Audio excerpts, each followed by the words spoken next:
رضا پهلوی وارث تاج ایران، انتظارمون روز شاهیته، سرفرازیمون پادشاهیته.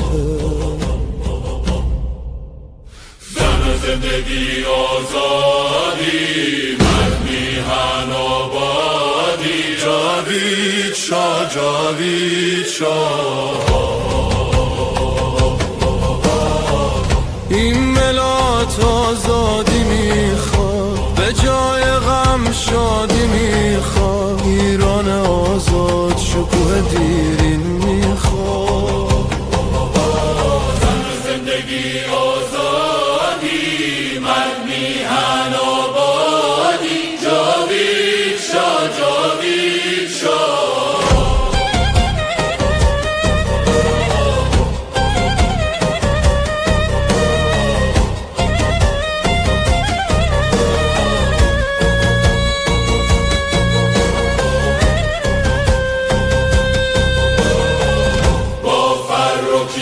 مردم ایران بازگشت تو را از خود میخوان، ایران آزاد میشه، شاه برمیگرده، این آخرین نبرده، پهلوی برمیگرده. زن زندگی آزادی، مرد میهن آبادی، جاوید شاه، جاوید شاه. این آخرین نبرد، پهلوی برمیگرده.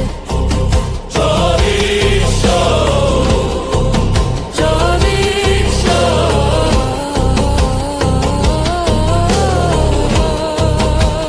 پهلوی برمیگرده. جاوید شاه.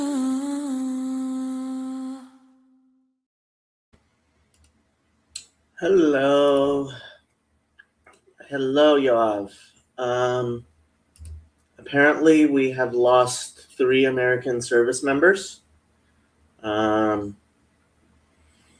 which is obviously 3 more than I was willing to lose.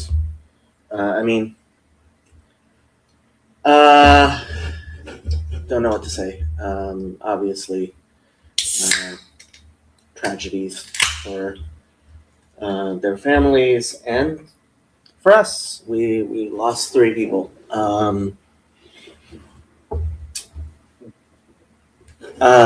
There was a hit on Beit Shemesh, which is apparently not far from where Chazi is living, and I have family in Beit Shemesh too. Apparently 5 or 6 people are confirmed dead, and the numbers might be higher. Iran has been striking almost indiscriminately at its neighbors, especially the UAE. And other than, I think it was Oman, she said. I posted the video on my Discord. The Arabs are not happy. They're like, hey, you're like, yeah, you're acting like a madman, which Iran is. I did not anticipate the effect that Khamenei's death is having, it seems, on the Islamic types, and frankly on me myself. Hello, Lance. Shalom, Chazi. So I have to share why the thumbnail is a kotlet, and there's a kotlet recipe in the description. If you want to celebrate with Persians, what some people are calling Kotlet Day. So this is a joke that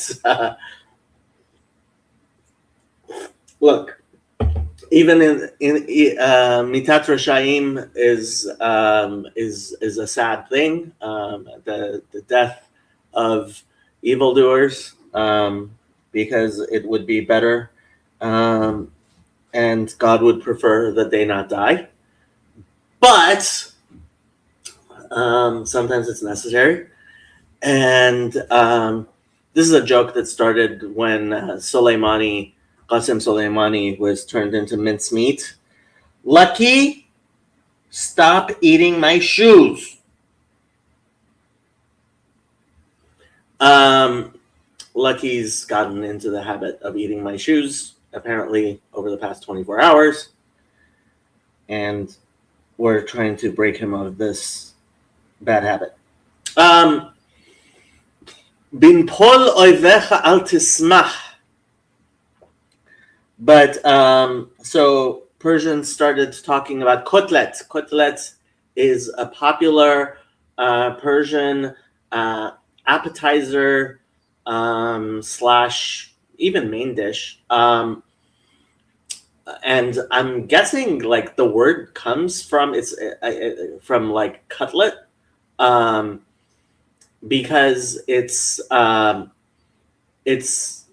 basically it's a meat patty with some turmeric and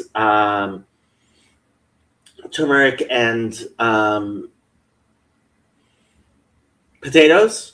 I personally think cutlet should have at least a little bit of onion in it, but that's me. I don't think the recipe that I found has some onion in it, but that's up to you.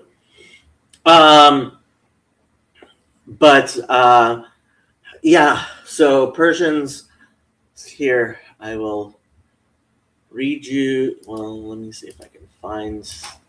Yes.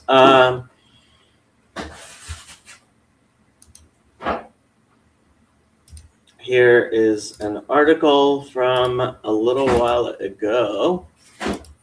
You guys might find it interesting. This is where I got the picture of the cutlet from. Iran. This is Euronews from 2023.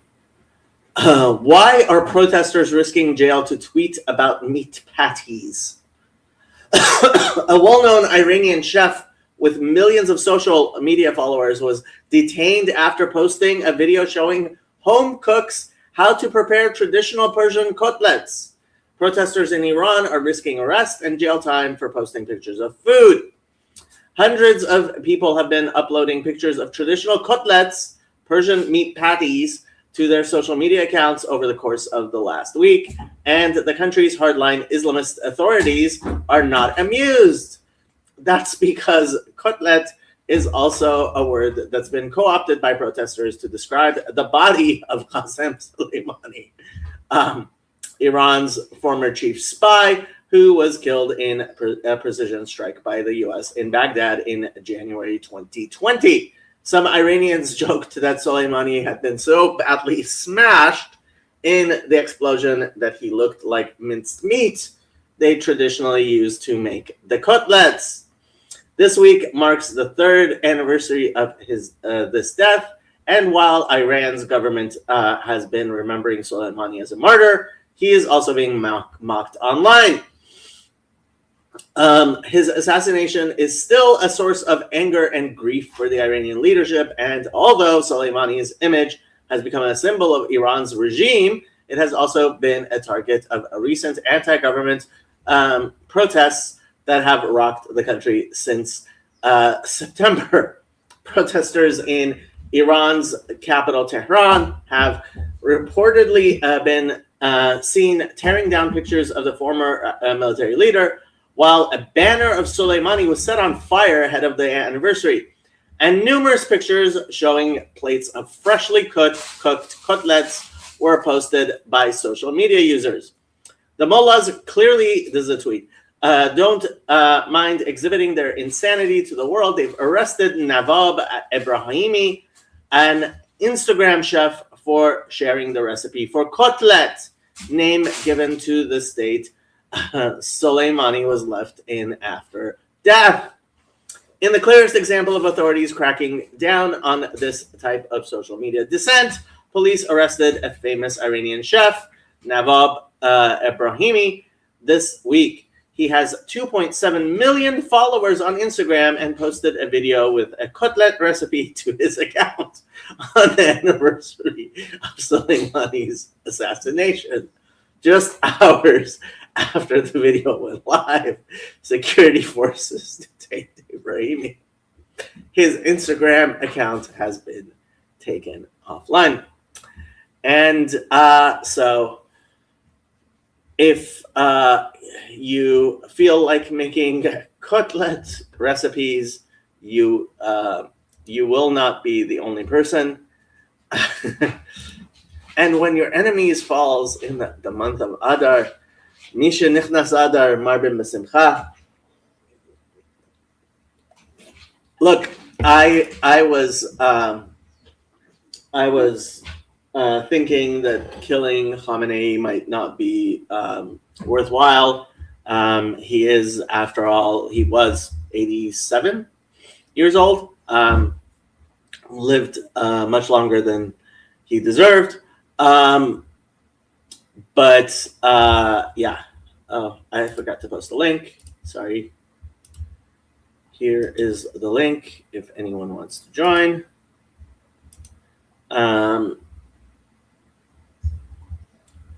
But yeah, Kotlet recipes for everyone. I assure you, many people are making kotlets all over Iran today. Let's see what the Pope is saying. I am following with deep concern what is happening in the Middle East and in Iran during this tumultuous time. Stability and peace are not achieved through mutual threats, nor through the use of weapons, which sow destruction, suffering, and death, but only through reasonable, sincere, and responsible dialogue. You are a silly man, our dear Pope, but you are a very silly man. Hello, Kirk. Hello. So I have been keeping up with the news. I had a question for you last night, but I don't know if you saw it. Did you see it? I did not see it. What was your question? So my question is, do you think that Trump is going to pull out the Americans soon in order to save face with the crowd who doesn't want forever wars? I mean, what do you mean by soon? I think this is going to keep on going for 2 weeks or so, at least. Might go longer. That video I was listening to this morning from the Middle East Forum is probably the only thing that I've heard which has actually given any sort of information I think is important. And they were talking about firing until you run out of missiles. Well, the United States and Israel firing until they run out of missiles is going to take a while because they have deep stockpiles of missiles. Yeah. So the reason I asked is because for game theoretic reasons, Trump wants to appeal to the base, but there's a significant amount of Trump supporters who don't want another perceived forever war. This is not. I mean, I'm sorry. Like the Trump base doesn't mind striking at. I mean, we lost 3 service members. That's obviously 3 more than we want to lose. But considering the number of Americans that the Islamic regime has killed over the past 47 years, I mean, I don't. The internet is not real life, Okay. and Nick Fuentes is a clown that the vast majority of people who listen to him laugh at. Yeah, I guess I need to spend less time with online conservatives and more time with real life conservatives. Yeah, I mean, look, when I went down to the federal building yesterday, and it was a completely spontaneous. I should probably go to the protest. There, a protest was planned for today from last week, at the federal building from 1 to 4, here in Los Angeles. Um, I am guessing there, like, people were dancing in the streets when I got there yesterday. And plenty of them were wearing Trump hats. I brought my Trump hat. Um, the Yeah, no, the internet is not real life, and teenagers sitting in their mom's basement don't vote. They never Yeah. did. They never will. Yeah, well, I hope they never will until if Gavin Newsom becomes president and he lowers the voting age to 16. Yeah, that's not gonna happen. יואב, מה שלומך? כן. Okay, something for the TLC to clip. Yeah. Imagine me in a forest Mhm. and it's cold and it's snowing Yeah. and I'm saying, we are winning.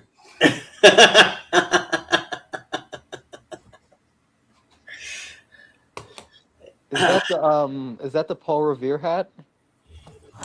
I think that's his General Washington hat. Oh. Yeah. It's about as close to General Washington as Yoav is going to get, I think. Did you destroy enough things, puppy? Huh? Did you? I don't think you destroyed enough things today. Yeah. I do think it might be, I mean, tell me if you think this is too much speculation on my end, but I do think it might be theologically significant that this killing of Khomeini happened during the month of Adar around Purim. Look, it was Parshat Zachor. We talked about this a little bit. I am sure the religious in members of the IDF did not miss the fact that it's Parshat Zachor. At the same time, I mean, Martyr Maid losing his mind.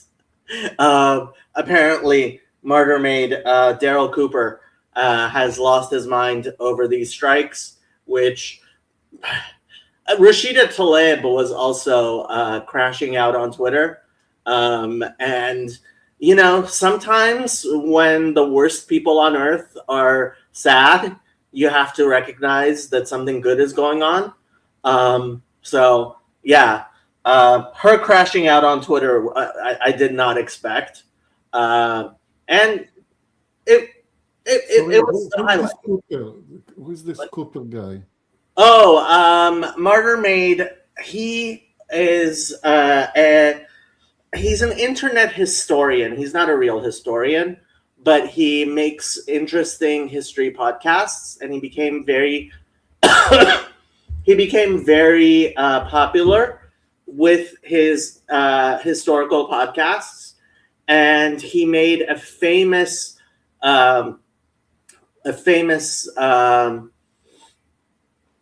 like explainer of the historian, a famous explainer of the Israeli-Palestinian situation, which a lot of people found very convincing, called Fear and Loathing in Jerusalem.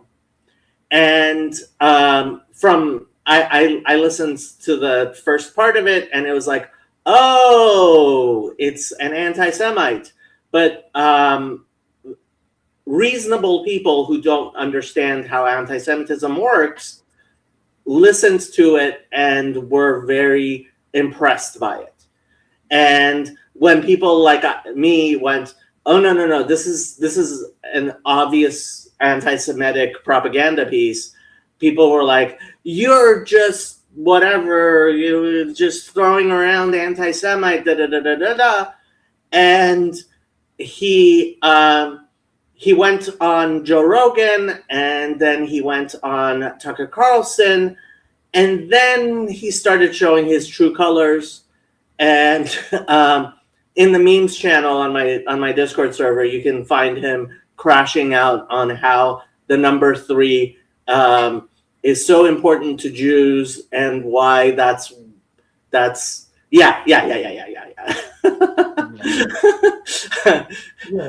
The term Why you need the three-pointed hat? the Hamantaschen hat, yeah. Yeah. the, like he I can understand how someone who doesn't know much about the Israeli situation and much about anti-Semitism would listen to Fear and Loathing. I have good friends who were like, "Oh, I heard this. What do you think of it?" And I went and I listened to it, and I'm like, "Ew."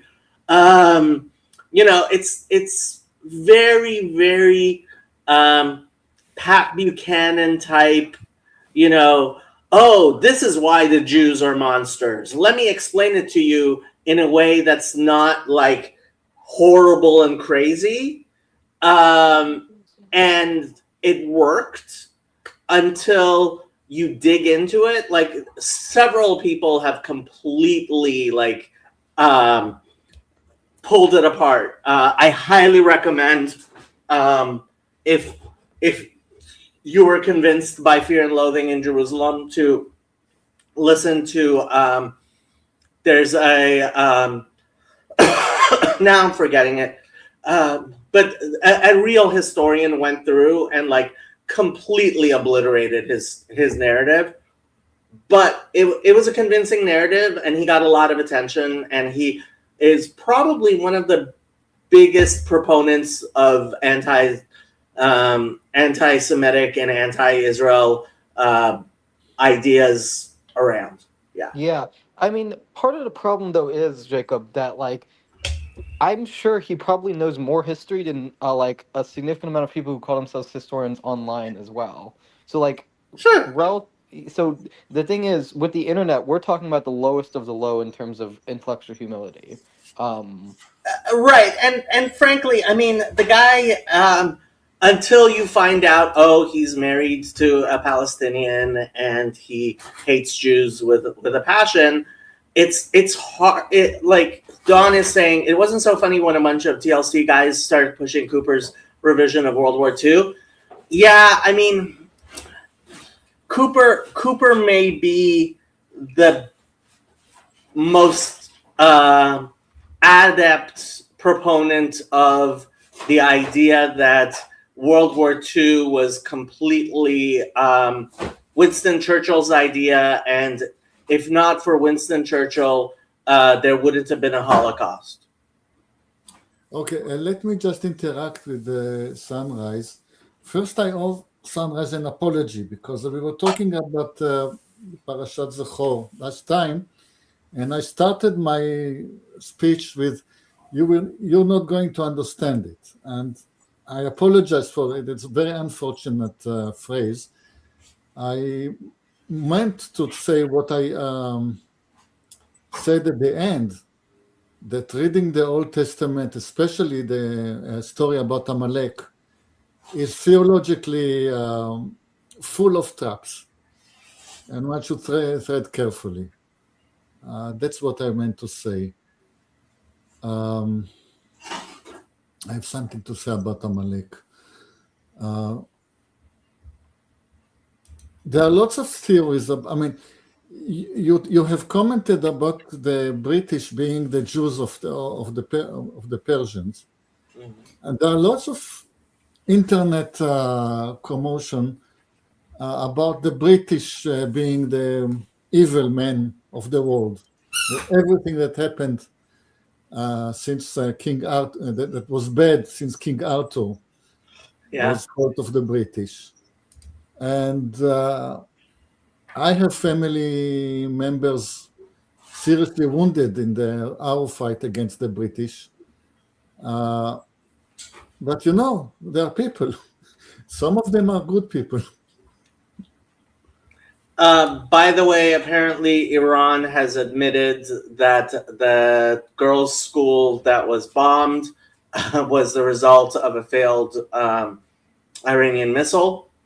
I have to say something. Yes. I was strolling with my wife in the sun today, and she asked me, "Why did we bomb this girls' school?" And another woman in the shelter was asking herself, three girls' schools, why did we have to bomb three girls' schools? The amount of crap that the Jews are going to believe about the Jews is unbelievable. And Cooper is a midget compared to what's happening here in Israel. Really? In Israel, people are believing that Israel deliberately... Three of them, not one school, three schools. Yeah, Chen Koiger is also crashing out. Frankly, the Democrats are showing their behinds in ways that I did not think was possible. I don't know. Maybe Americans don't remember the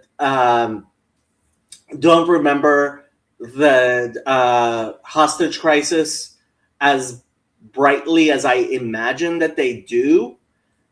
But like the boomers are the people that have been the most ridiculous supporters of the Democrats, and I cannot imagine the boomer Democrats seeing the reaction to this and not remembering like those 300 and some days, was it 380 days that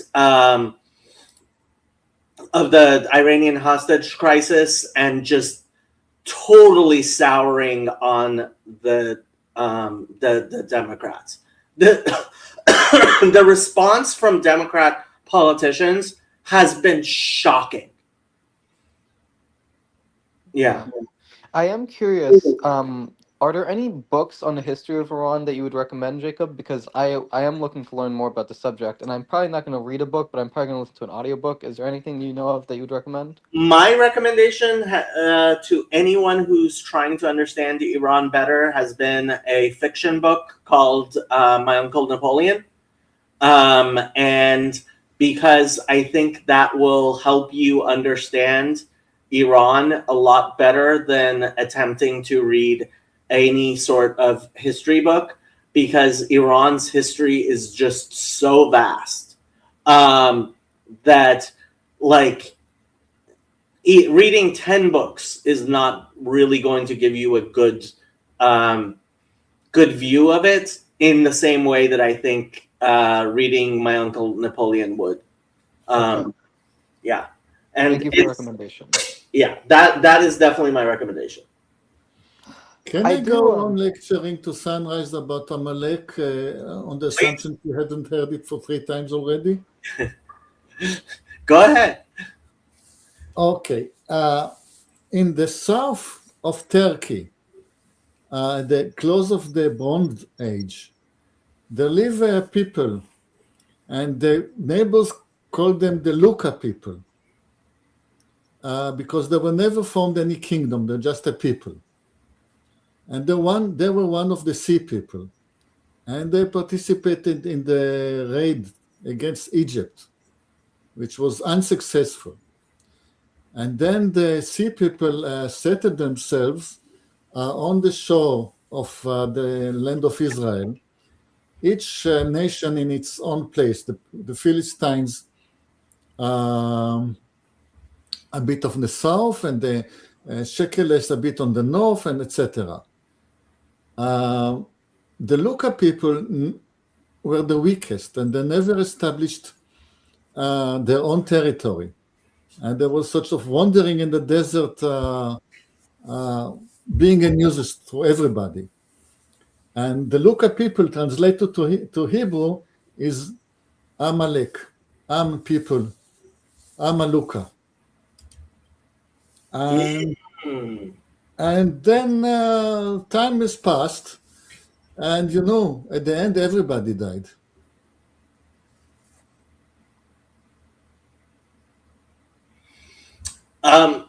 So apparently, recently, I found out a couple of maybe, I mean, not so recently, but I found out that Sadia Gaon thought the Armenians were Amalek.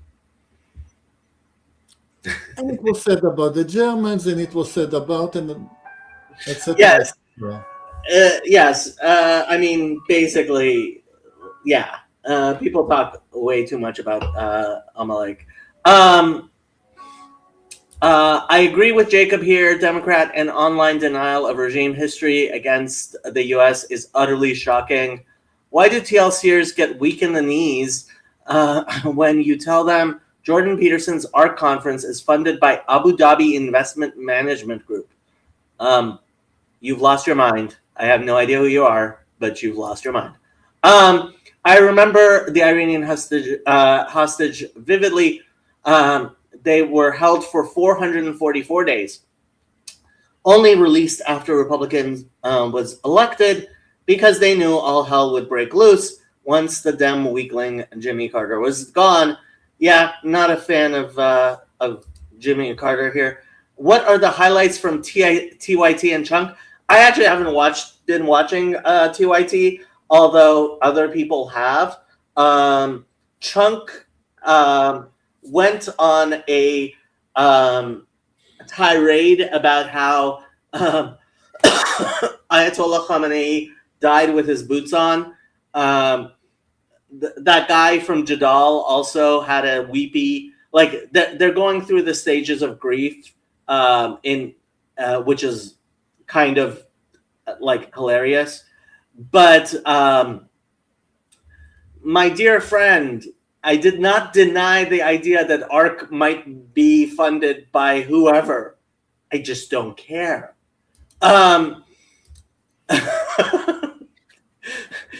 Like, the genetic fallacy of Marxists is hilarious. Like, they look at where money came from and like, oh, if X gives money to Y and X is bad, then Y must be bad. And it's like hilarious. It's called genetic fallacy. Go look it up. Unless I'm remembering correctly, the hostages were actually released on Reagan's inauguration day, exactly that day. Yeah, yep, that is exactly what happened. So the guy from Jadal was talking about how Khamenei was the first. Khomeini and Khamenei were the first leaders in the past 150 years of Iran to die in Iran because the last two kings, Qajar kings, both ended up being exiled. Reza Pahlavi was exiled, and then Mohammad Pahlavi was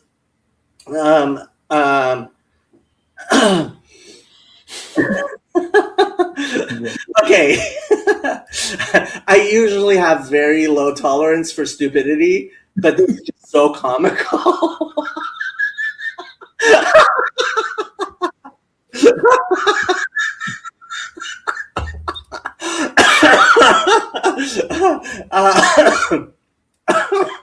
Okay, back to what we were talking about.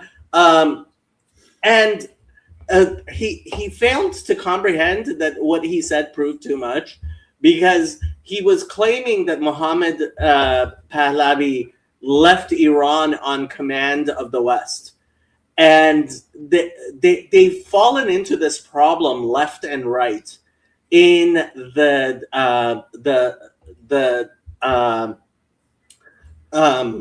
Islamists camp when they talk about Mohammad Pahlavi leaving Iran. Mohammad Pahlavi left Iran because he was unwilling to murder thousands of people. And if he had been willing to murder thousands of people, I don't think the Islamic Revolution would have happened. But he was Western enough that he was unwilling to do it, and he left.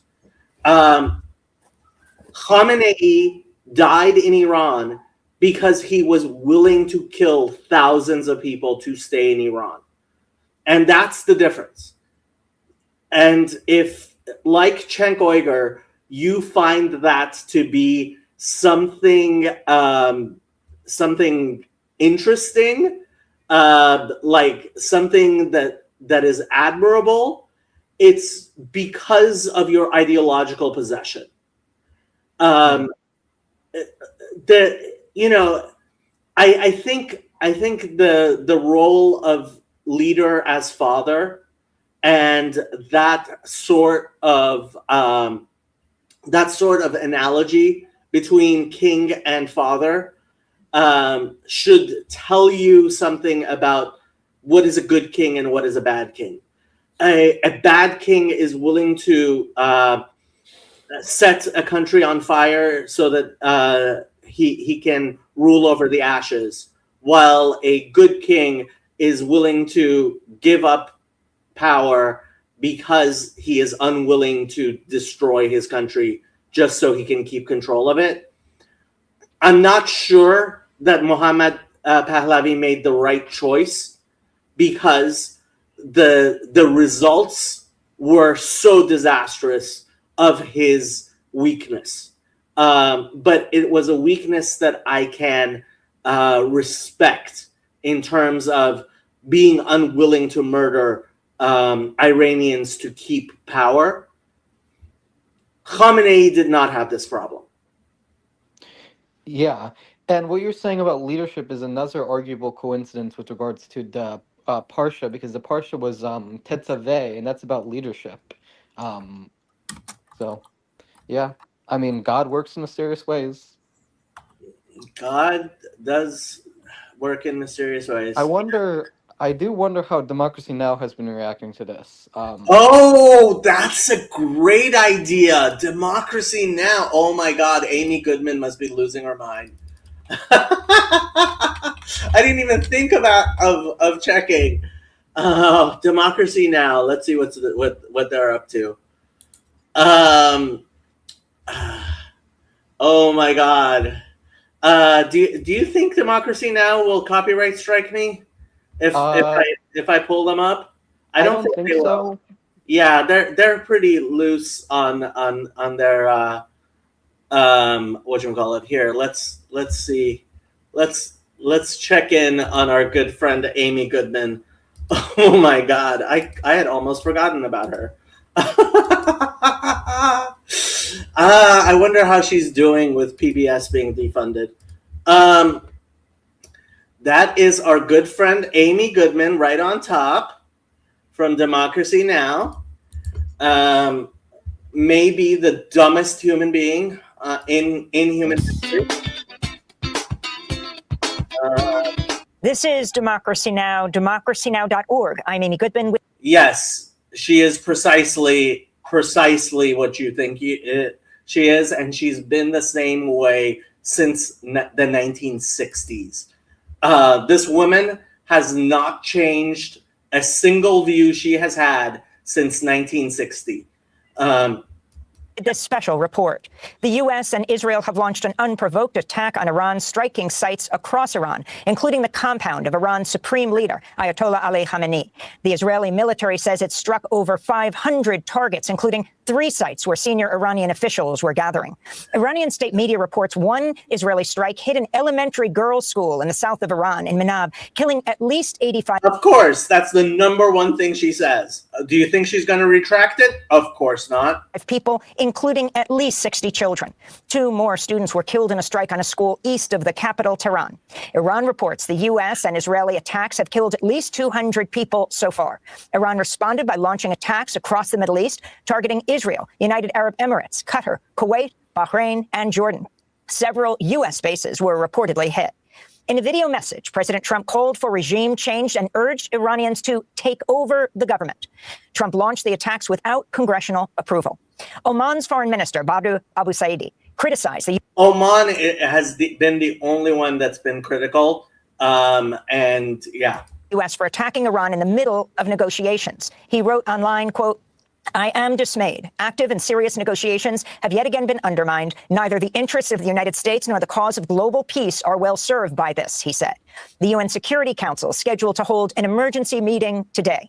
In this special broadcast, we'll be joined by a number of guests. We begin with Trita Parsi, Executive Vice President of the Quincy Institute for Responsible Statecraft, who's written a number of books about Iran and the United States. Trita, welcome to Democracy Now! Can you respond what has taken place in these last hours? This is clearly an illegal war, and war of aggression. It's illegal in terms of international law. It clearly is illegal in terms of domestic American law. This issue has not been debated. It has not been voted on by Congress. And this is Trump really also, in addition to all of these things, betraying his own base, who to a very large extent voted for him precisely because he presented himself as the candidate that would end endless wars. But this is clearly a war of choice. The Omani foreign minister laid out yesterday on CBS News clearly that inside the negotiations, the Iranians had moved significantly and offered concessions that made the deal on the table dramatically stronger than what the Obama deal from 2015 was. For instance, not only would the Iranians not be amassing any low-enriched uranium or any enriched uranium at all, whereas in the Obama deal, they would be able to have up to 300 kilos at any time. Now they would be down to zero. With zero amassed enriched uranium, you cannot build a bomb, obviously. But on top of that, based on the needs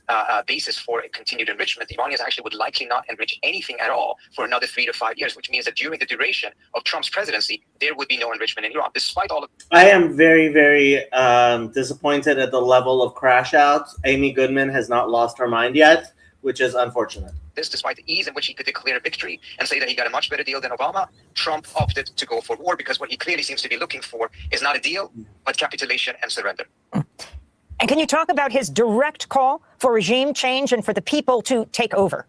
So clearly he is searching for various ways of being able to justify why he has taken this specific position. He has, for instance, done everything from going back to history and claiming that, for 47 years, the United States had to deal with Iran in very many problematic ways. He's referring to IEDs that killed American soldiers in Iraq. He's referring to the suppression of the Iranian people, which it's difficult to believe that he actually cares about. He is searching for justifications of this. And do you care about the suppression of the Iranian people, Aghay Parsi? Apparently not. Is that responsible statecraft to mow down tens of thousands of unarmed protesters? I find that very interesting because it's very clear based on that in my reading that he knows that he's going to have a very hard time actually selling this to his own base. The starting point is already extremely low, with no more than 20% of the American public supporting this. And in general, and amongst Republicans, it's not stronger than 35%, which is a very low level. Remember, when Bush went into Iraq in that illegal war, he had managed to lie enough to get the American people to support that war at 79%. The latest you have heard about the casualties in Iran, and then also the hitting of the Gulf states, not to mention sending drones to Israel and the hitting U.S. bases as well, Trita Parsi. As I had predicted back in August when I wrote this article for Foreign Policy, in the next war, the Iranians would likely strike back hard very early on instead of allowing what they did in the 12-day war in which they were pacing their responses. This time around, they're trying to quickly inflict as much damage as possible on Israel, on the United States, but also on neighboring states that are hosting American bases. And it's been backfiring like you wouldn't believe. And I am elated at the response that the Arab countries are having, because I was afraid what seemed to have been happening, certainly with Saudi Arabia, apparently with Oman, but could be happening with other Muslim states, was that they were afraid that if Pahlavi does possibly go back to Iran, if Iran becomes more conciliatory to Israel, they would not have some sort of counterbalance to keep Israel from dominating the region. First of all, I'm not saying that Israel dominating the region is a reasonable thing to be afraid of, but that doesn't mean that the Arabs wouldn't be afraid of it. People's fears are their fears. And I was afraid that those fears would override their fears of Iran and the Shia extremist government. But now, with how Iran has been striking all over. Like the response has been, okay, we can't deal with these people. Even if those bases are currently not being used by the United States, they're trying to expand the arena of the war, the theater of war, in order to make it as difficult as possible for the United States to continue this war. When it comes to the casualty rate inside, and it's failed completely. Failed. Iran, we're hearing varying numbers, but one thing that I think is quite noteworthy is that the fact that there was such a high casualty rate at a school for young girls in Iran over the course of 30 days of warfare, it would be almost statistically impossible to see a scenario in which some civilian target would not be hit. But the fact that this was hit on the first day of the war, I think has already colored the view of a lot of Iranians not here for this regime. The fact, Bullshit. yeah, it's not only is it bullshit, but the fact that they said this without having waited a little bit just to be sure, the fact that they didn't have any journalistic integrity and waited is just shows their colors. Yeah, I mean, this is democracy now. Israel can do no right. Amy Goodman hates Israel with the passion of 1,000 suns. Do want to see a change, but now it's become very clear that this would come at their expense, at the cost of ordinary civilian Iranians, innocent Iranians, rather than this fantasy that is being. This is complete bullshit. I do not believe that that any Iranian who has been paying attention sees the killing of. I mean, even if it had been an errant. So I remember when the explosion happened in Bandar Abbas about a year, maybe 2 years ago. The common thought that, and nobody knew who was the cause of the explosion in Bandar Abbas. Frankly, I could have very well believed that it was Mossad or something like Mossad that had caused the explosion in Bandar Abbas, but Iranians were basically unanimous that it was impossible for it to have been Iran for one good reason. Too many civilians were killed. Because Iranians expect the Israelis to minimize casualties, and they expect Iran's own government to maximize casualties. So 30,000, including many children, including some that were as young as 11 years old, were killed in the massacres in January. So, like, this is complete bullshit. I have no idea who this Parsi guy is, but yeah, F you. So to many people from the outside that this would be some sort of a glorious and dignified regime change war. I know you have to go. The latest figures we have, and this is going to change through the time we post this online, Iranian Red Crescent Society saying 201 people killed, 747 wounded in Iran, Trita.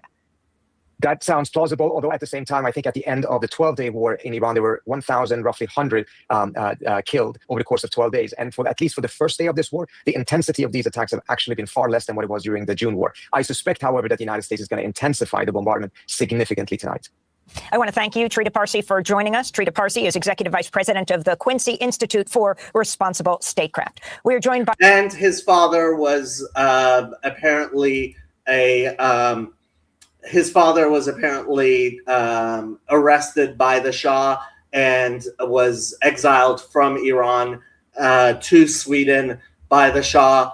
So obviously he has a particular anti-monarchist view here, but she didn't bother mentioning that. A number of guests, including Nagar Mortazavi, an Iranian-American journalist, host of the Iran podcast, senior fellow at the Center for International Policy, born in Tehran, speaking to us, though, from... Oh, my God. He is the... So I looked up Trita Parsi because I didn't know who he was. He founded the National Iranian-American Council. The National Iranian-American Council is...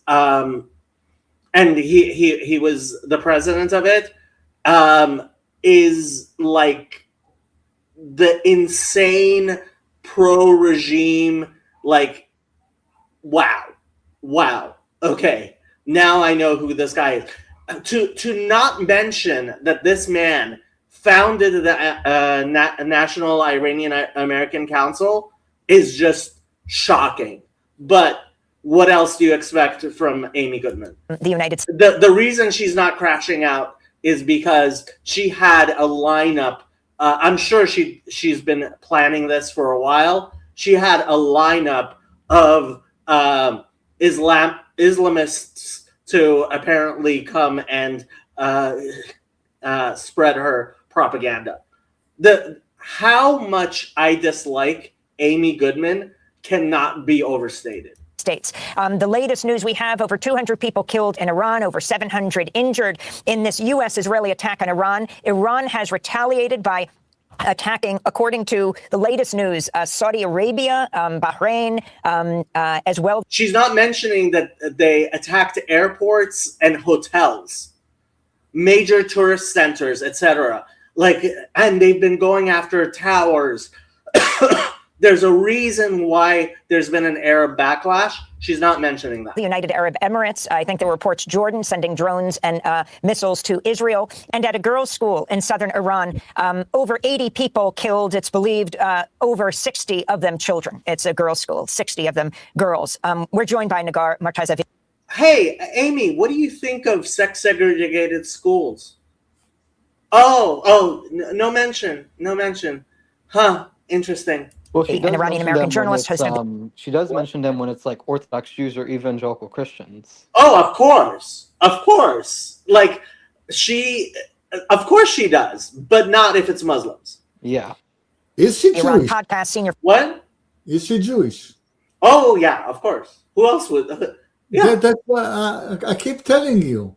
Yeah. They are Amalek, these Jews. I'm not going to say that, but yeah, Amy Goodman is right up there. She's right up there with Norm Finkelstein. The problem with Amy Goodman is she's actually more effective than Norm Finkelstein at appearing sane to some people. I grew up listening to her on PBS, and part of what made me hate PBS and NPR and CPB as much as I do is the fact that she was being funded with my taxpayer dollars. The fact I can only hope that now that PBS and NPR have been zeroed out of the budget, she is going to end up broke.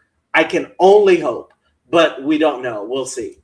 Fellow at the Center for International. I mean, I'm sure she can always get money from the Taliban or some similar group. Policy, Again, born in Tehran in the capital. Who's Noam Finkelstein? What? Who's Noam Finkelstein, briefly? Oh, he is a professor of history who has a terrible guilt. If you want to understand Norm Finkelstein, he was on the Trigger Pod with Konstantin Kisin, and they let him speak enough so that you could see his serious psychological problems manifesting. The recipe for Kotlet is in the description, Max. Yeah. Is he American or British? American. Yeah, his parents were Holocaust survivors, and yeah. I believe 100% of everything Finkelstein says. Young God, I don't believe you, because you don't believe in 100% of anything anyone says. Of Iran, speaking to us from the United States. Of Danny Finkelstein of Britain. What?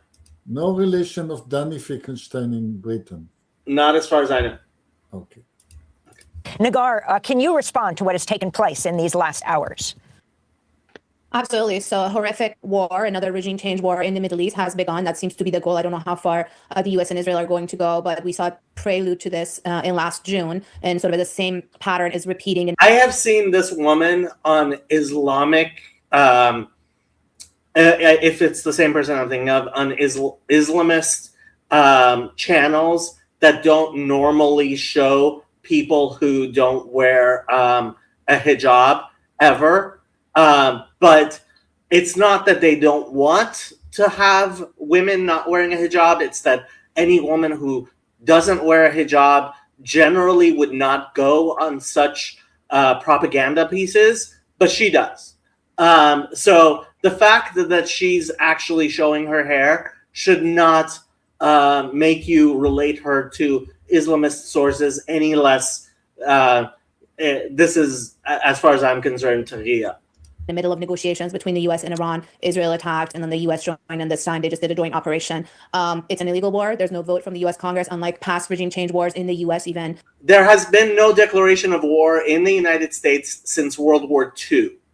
Like this talking point, the fact they think it's like an effective talking point, it just is beyond belief. That turned out to be failures, but this one had no vote from the U.S. Congress, no Security Council, UN Security Council, no input from the international community. We're hearing from UN leaders. I saw the UN reporter on Iran calling this unlawful. The UN Secretary General calling it unlawful. By U.S. law, the president has at least 30 days, might be 60 days to go to Congress. I doubt very much this is going to last over 30 days. Lawful. And from the first day, the first moments even of the war, as you said, Amy, we're seeing civilian casualties. An elementary school targeted in the city, in the town of Minab in Iran, dozens of children killed, many targeted. That's just a plain lie. No reasonable person believes that the United States or Israel targeted deliberately a girls' school. Injured, and it's just the civilian toll of a war across the region. Also, we're seeing Iran had threatened and promised to retaliate and turn this into a regional war, make sure it spills outside of the border, so its neighbors would also feel the pain, and it wouldn't just be bound to Iran. And we're seeing that we're going to see this casualty, civilian and non-civilian, not just in Iran, but also potentially to U.S. service members in Israel. We're also seeing images, and in many of the Arab countries who are neighbors of Iran and are hosts of U.S. bases. We have this from Volker Turk, the Human Rights High Commissioner of the United Nations, saying, "I deplore the military strikes across Iran this morning by Israel and the United States of America and the subsequent retaliatory strikes by Iran. As always in any armed conflict, it's civilians who end up paying the ultimate price. Bombs and missiles," Volker Turk says, "are not the way to resolve differences, but only result in death, destruction, and human misery." That's the UN Human Rights Chief, Volker Turk. I wonder if Turk had much to say. Here, let's ask Grok. Did UN Human Rights Commissioner Turk say anything about the massacres of Iranian protesters in January? I might be wrong. Maybe he did say something. Yeah, okay, I am wrong. Yes, UN High Commissioner for Human Rights Volker Turk made several statements condemning the violent crackdown on Iranian protesters in January 2026, including references to mass killings and massacres. Okay. Horrified by the mounting violence directed by security forces at protesters across Iran, I'm glad to hear it. Somebody at the UN who's not a complete hypocrite, glad to hear it. Nagar, if you can talk about President Trump's call for the people of Iran to rise up, he is demanding regime change. Absolutely. I mean, I echo what the statement that you just read from the UN official and other UN officials that we've seen are doing, not so much from world leaders, Western leaders. I was looking at some statements from European leaders, the EU, EP, France, and they don't echo this. It seems like the Europeans have a hard time condemning wars depending on who launches them and who's being attacked. And this is yet another case. So it's sort of the double standard and the hypocrisy is there. So I'm not expecting much. If you think that, do you think NATO or any of the European governments will get involved? No. Not at all. No way. Okay. Yeah, not going to happen. Democracy Now! Is a show that for a long time was on American public broadcasting because American public broadcasting has always been socialist. But now they've increasingly become more of an online thing. But yes. Yoav, are there any pro-Iran Israelis? You mean pro-Islamic regime Israelis? Well, come on, there must be somebody in Meretz. Well, during the last war, we have caught about a dozen spies. Oh, okay. Which was never the case in the past. It's a new phenomenon. Uh-huh. So at least now 12 of them. And of course, there's the Islamist parties in the Knesset, but they aren't Jewish usually. And they're not Cuban. Well, yeah, they're Muslim. Europe to try to stop this, but maybe regional leaders, maybe some of the neighbors, maybe some of the Arab leaders would be able to sort of step in and push for a ceasefire, for diplomacy. But again, going back to President Trump, yes, it seems like the rhetoric matches another regime change war. And it's ironic because this is the quote unquote president of peace who's launching yet another regime change war in the Middle East, potentially something that can be even more catastrophic than Iraq or Afghanistan. This is a president. How could this be more catastrophic than actually invading the country? Lost her mind. Who has criticized, attacked, and mocked past presidents for launching say shit. Are you surprised? I guess not. Similar regime change wars. He's even attacked or mocked presidents for thinking about potentially launching a regime change war on Iran. And we still don't understand the justification. We've heard it from some congressional leaders who had said that the president needs to make the case to the American people. He didn't, and the justification is not clear. He spoke about it at the State of the Union, and even the Democrats applauded when he mentioned his actions in Iran. So what are you talking about? What is exactly the threat coming from Iran? By the comments of the president and the administration themselves, they obliterated the nuclear program, if that's even possible. By the reports of the State Department, nuclear program of Iran was a civilian program. Iran has posed no harm or threats to the U.S. homeland. And so to essentially attack once again, like June, and call this preemptive or a response to an imminent threat, I think we just haven't seen that kind of justification. And also to do it in the middle of negotiations. The last round of negotiations just happened in Geneva, the third round, and a subsequent round was scheduled for Vienna in a couple of days, and come these attacks as it did in June. So it's just, I would say it's astonishing. It's very horrific, and this is going to have real impacts. I've spoken to people in Iran, on the ground in Tehran, trying to leave the city. There's traffic, roads are being blocked again, as we saw in June, and people are just horrified, not knowing what the extent of this is going to be and how far this is going to go. And Nagar Murtazavi is an Iranian-American journalist. I've been seeing pictures of people very excited and happy. I've been posting some of them on my Twitter. Frankly, I mean, here, let me show you this. When I saw this this video, I was surprised at how I personally became kind of emotional myself, because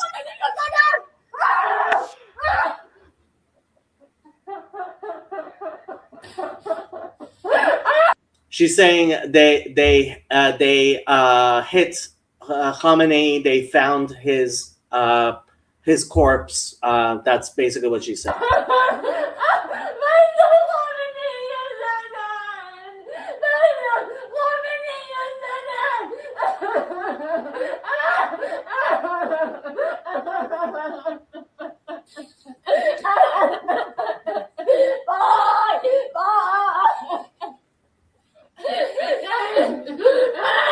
Who was recording this? She's recording it herself. Yeah.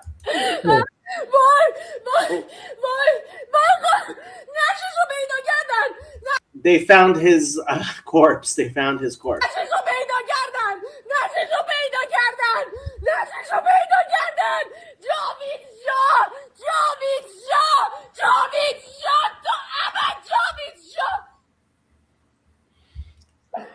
To answer your own God, I don't think that Bibi is in Berlin at the moment.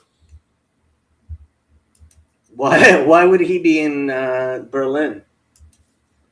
Getting advice on genocide, I don't know. Okay, let's go back to our good friend.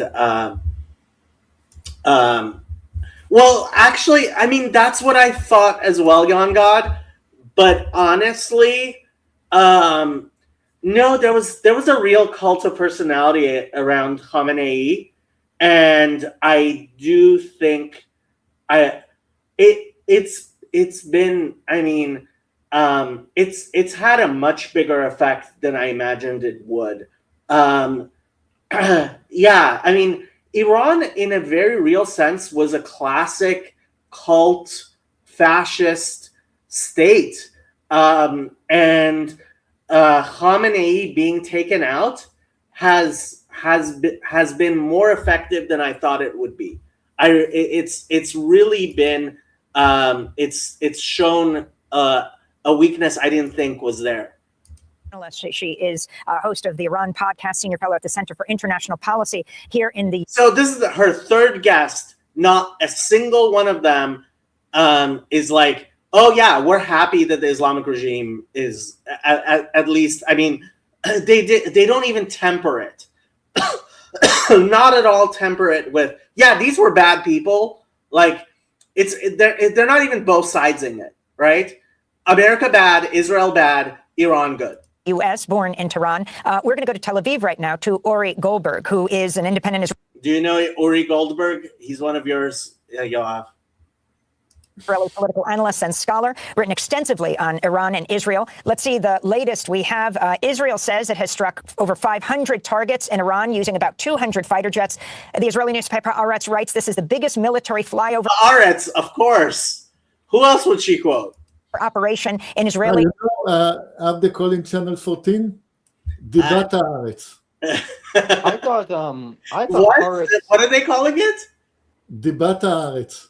Dibat Haaretz. Okay. yeah.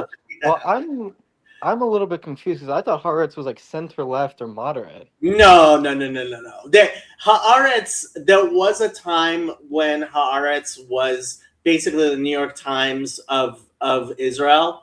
As the left became more and more fringe within Israel, the more the people at Haaretz became more and more fringe, and it's basically like it's morphed into an insane, like, yeah. So Dibat Haaretz, to explain what Yoav said, when the spies were sent by Moses into the land, they came back with Dibat Haaretz. They came back and spoke badly of the land.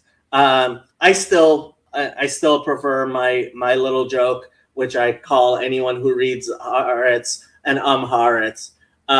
Yeah, but there you go. Haaretz is somewhat polite term for a foolish and not overly intelligent human being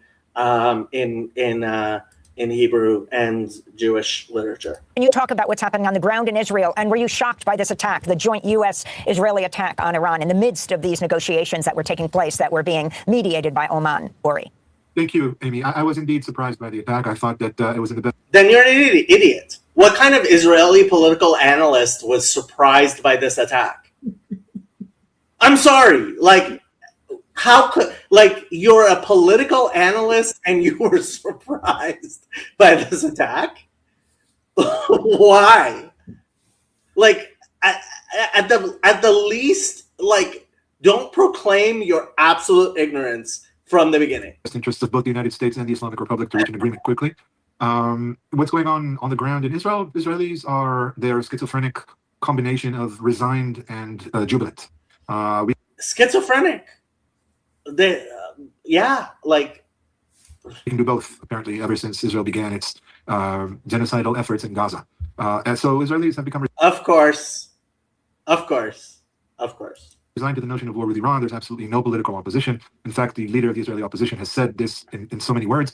There are no opposition coalition now. We all stand behind the government and our glorious men in uniform. And Israeli citizens are kind of panicking, but in a sort of tangential way to the main effort. Supermarket chains opened, and this is not a regular thing because today's Saturday, it's Shabbat, most businesses are closed, but supermarket chains have opened and Israelis have flocked to them, demonstrating, classic panic buying of staples, even though there's no shortage expected.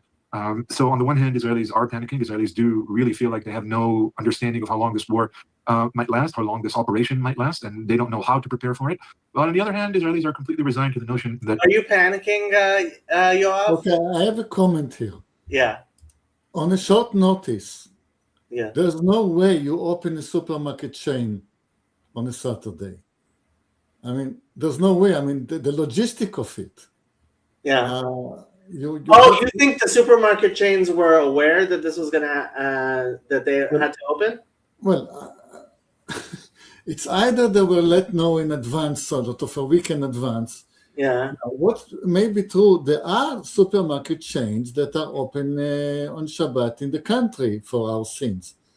Tiftam is the name of one of the chains. Yeah. And I will guess if all the people who panic go to these few chains that are open, Yeah. it will get crowded. Yeah, I mean, I'm finding it a little strange that, I mean, have people been going panic buying? It doesn't make a lot of sense. Like, it's not like Israelis aren't used to the idea of like there being conflict over the past few years. Some people did. I mean, those who do not observe the Shabbat, which is also a portion of the population, Yeah, and they will, looking at the fridge, wow, we were planning to buy things on Sunday and we're a bit short. Then you go on a Saturday to whatever supermarket is open and you buy. right. And it's if 10% of them go to the one chain that is open, it Right. will get crowded. Well, he's claiming that places that are usually closed were opened up, but I haven't checked it. I mean, I don't know, but how would you manage it logistically? yeah, and frankly, honestly, like that in 16 minutes into your special report on this, this is what you're reporting on. Just shows Amy Goodman's ridiculousness. Yeah, War with Iran is necessary, and Israel must fight Iran in order to get directly at the head of the snake, as we like to call the Islamic Republic here. Now, listening to Ms. Mortazavi's analysis, I agree with just about everything she said, except for the notion that this is a regime change war. I don't think this is really a regime change war. I don't think it's a regime change war for the United States, and I don't think it's a regime change war for Israel. I think American and Israeli interests are converging in a very short-term time period. I think that for Trump, appearing to be a victorious, triumphant elder statesman, or at the very least, a maverick who does what he will and restores America to greatness, is of paramount importance, particularly at this moment. this man has a PhD from Tel Aviv University in Middle East studies, and he was surprised. What does that tell you about Tel Aviv University? What does it tell you about the university system in general when it comes to the humanities? I guess. Like, I have to say that I was surprised about the timing. I would thought it will be a month from now. me too. Yeah. And the Iranians were surprised about the timing. Well, yeah. Let's see. He's posting on Twitter. Whatever. Okay. Let's see what he has to say. To lead is being questioned for just about every direction, including the GOP itself. And for Netanyahu, I mean, the quote I just provided from the leader of the opposition says it all. The Israeli political establishment has caved completely before Netanyahu. There is no opposition. Protests against Netanyahu have fallen completely silent. The protesters, many of them are now occupied either in flying these jets or directing them, these fighter planes, these bombers over Iran. So the broad consensus in Israel that war is necessary and war with Iran is most necessary of all has once again been validated, and that is wholly and completely in Netanyahu's favor. To sum it up, I would again stress the point that this convergence of interest is very much in the short term. Neither the U.S. nor Israel has any kind of notion where this might go. And I think the U.S. would be prepared for all sorts of options, including a coup d'etat inside the Islamic Republic and an Islamic leadership claiming it holds the authority to negotiate the ceasefire or an acceptance of American demands. Israelis, of course, are talking about the need to get at Iran before it manages to fulfill its generations-long wish to destroy Israel. That means nothing in practical political terms. It is wholly open to political interpretation and manipulation. And I expect Netanyahu, who excels precisely at such manipulation, to do his thing. Ervan Abrahamian is also with us, a professor emeritus at the Graduate Center, CUNY, the city. Yeah. The opposition to Netanyahu is crumbling. That's a fact. You don't get demonstration against the war because 90% of the people are in favor of the war. And opposition has been crumbling. I mean, the success of the 12-day war invited further. I mean, Iran showed itself to be a paper tiger in a way that was kind of surprising. I think everyone was surprised how successful the 12-day war was, including Saudi Arabia. Nothing short of miraculous. We haven't lost even one airplane so far. I mean, there is success and there is unbelievable success. Yeah. No, the 12-day war, and the humiliation. I mean, the humiliation of Iran really shifted things in the Middle East. The 12-day war has been far more consequential than anybody expected because the results were so surprising.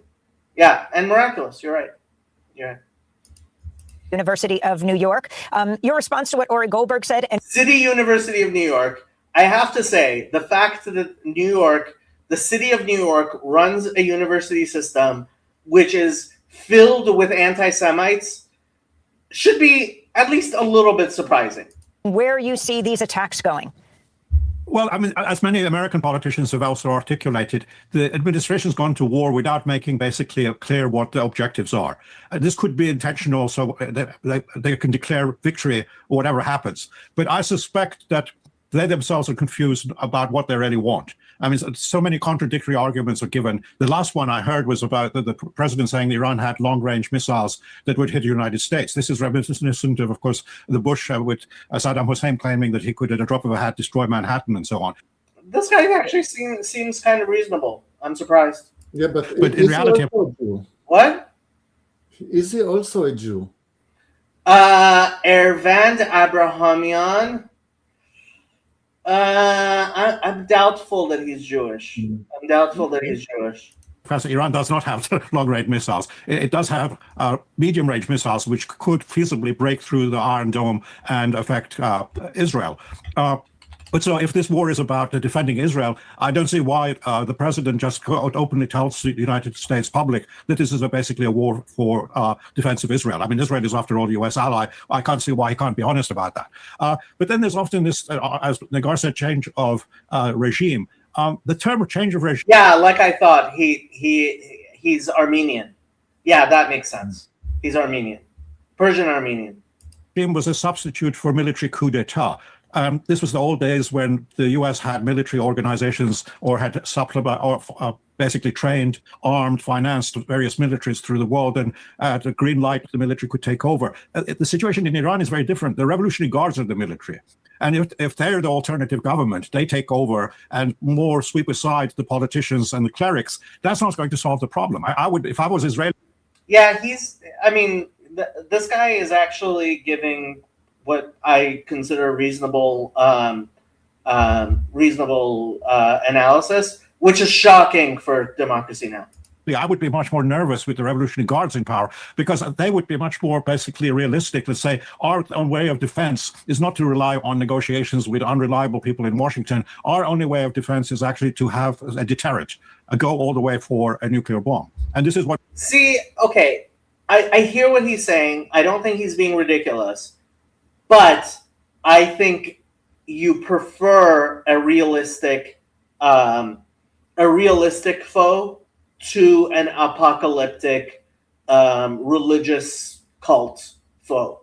And so while I hear the idea that going from Khamenei to an IRGC true military dictatorship, which I think Iran to a very real extent was before, even during Khamenei's rule.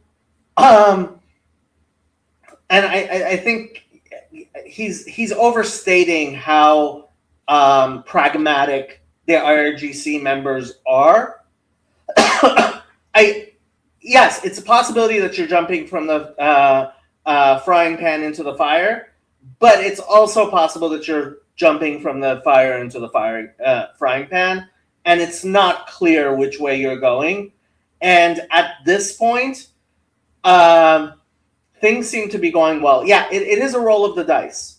I was listening to Netanyahu speaking in Hebrew, and he said that this is the chance of the Persian people to take Goralam beyadam, right? And they translated it to English. I was listening on the radio. They translated it to English as to take their destiny into their hands. I think fate makes more sense, but the exact word he used, Goralam beyadam, is their lot, as in What? As in Purim.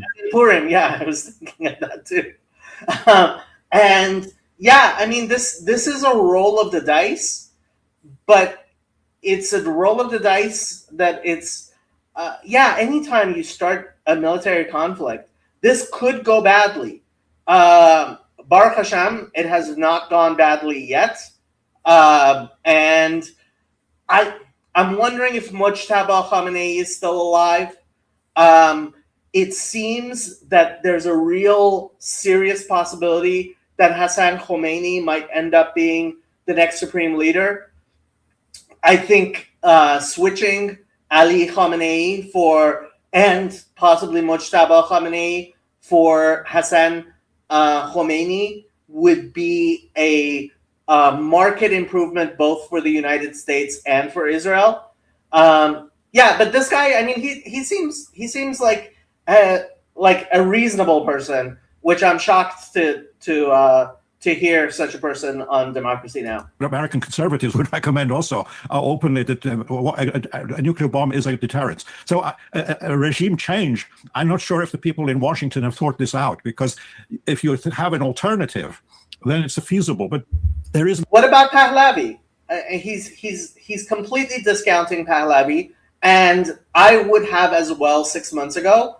But currently, Pahlavi, Javid Shah is being said on the streets of Iran in the universities. When the bombing stops and the dust starts to settle,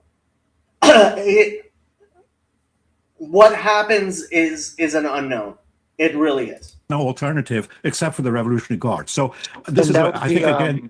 Just to clarify, that would be the known unknown, not the unknown unknown. Yeah, and well, no, we're talking about the, and I think we are talking about an unknown unknown. Okay. Weirdly enough, this might be a known unknown unknown. How many levels of meta do you want to get? Way to camouflage the real reason. I think the real reason is much more maximalist, much more drastic. I think they're thinking more in terms of not the destruction of the regime, but the destruction of the whole nation and state of Iran. Again, I don't think he's being crazy. That's certainly what the hardliners have been saying. And the disintegration of Iran is certainly a much higher possibility than it has been at any time in my lifetime. And there's a real possibility. I am wondering if the Kurds are getting ready to declare their independence. If I were the Kurds, this is the perfect time to declare your independence, and ask for the United States and Israel to actually support your independence. And I could see, like, if I were the Kurds, that's what I would be doing. Erdogan and Shara in Syria and whoever the leader is currently in Iraq, I haven't even been paying attention, would not be happy, but I am not sure they would be in a position right now to try to stop an independent Kurdistan. So yeah, not clear. But I mean, I also wonder what he thinks in terms of what's going on in Armenia. If the Kurds in Iran,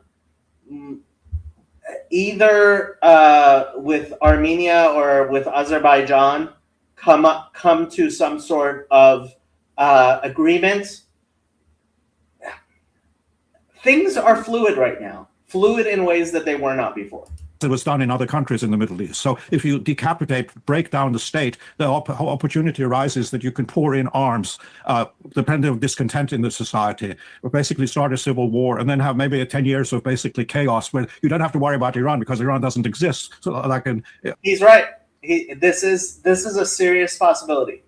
I'm actually thinking I might look this guy up and listen to see where he's been speaking, because he seems to have a much more firm grasp on the situation than basically anybody I assumed would be on Democracy Now! Happened in elsewhere, and that would be declared very much a victory. But of course, that would be disastrous for Iran. It would be disastrous for the region. It would also be disastrous for Europe, because it would create another mass. It would be disastrous for Armenia, that's for sure. Exodus of people searching for haven for survival. I don't know. Well, yeah, there might be an even bigger exodus of Iranians. I'm not sure that would be as disastrous for Europe, because it's a different class of. It would be more similar to the refugee crisis caused by Ukraine than the one caused by the civil war in Syria. So I don't know if they've thought of. Yeah. Question. Yes. The Kurds were the perpetrators? Yes, of the Armenian massacre. True or false? The Turks were. The Kurds. As far as I know, the Kurds were being massacred at the same time. It was Turkish nationalists who were trying to ethnically cleanse Turkey of any minority non-Turk population. Certainly the Armenians, and also see, Adam knew. Ervand, I should have known. Ervand is Armenian, but I think unknown. It wasn't like Rumsfeld didn't come up with it. He talked about it, but he didn't come up with it. Why? Am I missing something? I don't think the Kurds were involved in the Armenian genocide. If anything, I thought they were victims simultaneously of the ethnic cleansing of the Young Turks at the time. This, or they basically think that 4 days of war, somehow then it can declare victory and somehow say, well, we got what we wanted. So, but that wouldn't solve the problem, because as before happened, Trump said they had obliterated the military nuclear policies. 6 months later, then again, the fear again is the nuclear project. So is the Armada going to sit there in the Indian Ocean permanently? And that has implications for U.S. military power elsewhere. I mean, the Chinese then might see a good opportunity to basically to move into Taiwan if the U.S. is basically bogged down in the Indian Ocean. So these are things that probably the Pentagon thinks about, but people in Washington and in the White House haven't thought through. I'm pretty sure they have thought it through, but yeah, yes. My AI answer to the question. Yes. There is a recognition by several groups of Kurds of the participation of their ancestors in the Armenian genocide during World War I. Some Kurdish tribes, mainly as a part of the Ottoman army, along with the Turks and other people, participating in the massacre of the Armenian. That's what the AI gives me. Okay. I mean, I'm certainly no expert in that, and I wish Dr. Shara would show up, but he also is not an expert of recent Armenian history.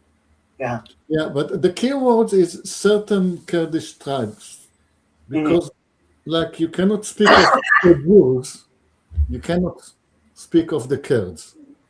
Yeah.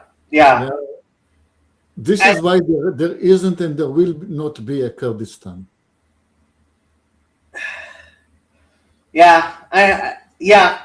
If I were the Kurds in Iran right now, I would be declaring independence.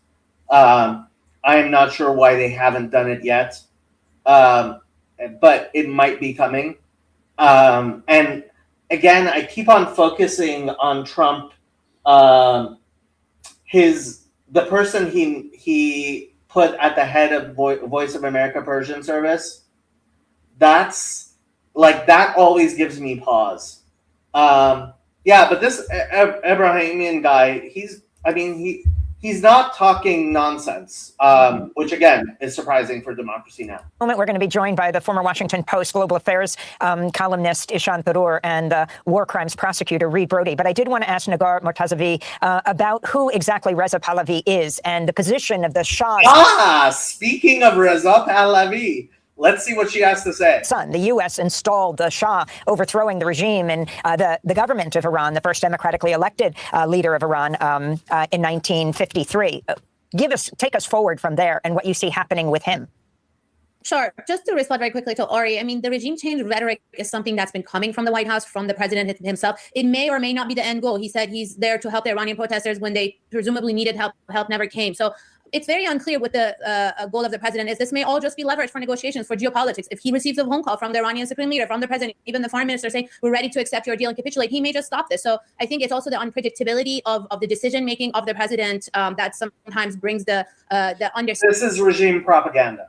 100% regime propaganda. Standing to almost the situation of a Russian roulette. You can go either way. I've been hearing from serious people in Washington going either way. But as far as the sort of alternative, Reza Pahlavi, the former prince or the son of the Iran. So she mentioned Russian roulette. That actually did remind me, because I actually was meaning to ask, do you think that this overthrow of Khomeini is going to affect the Russia-Ukraine situation in the sense that Iran was previously selling drones to Russia?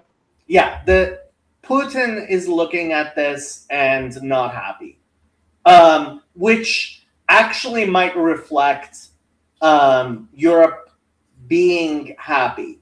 I think probably people in Poland and Ukraine, Zelensky's already said it, are pretty happy about this. Losing another key ally. Russia has been severely weakened already by this, and I don't see what they might do. The only thing that might happen is China might be seeing an opportunity either to try to take over Taiwan or to try to engage in proxy war with the United States. Apparently, China has been sending military technology into Iran. They did during the 12-day war as well.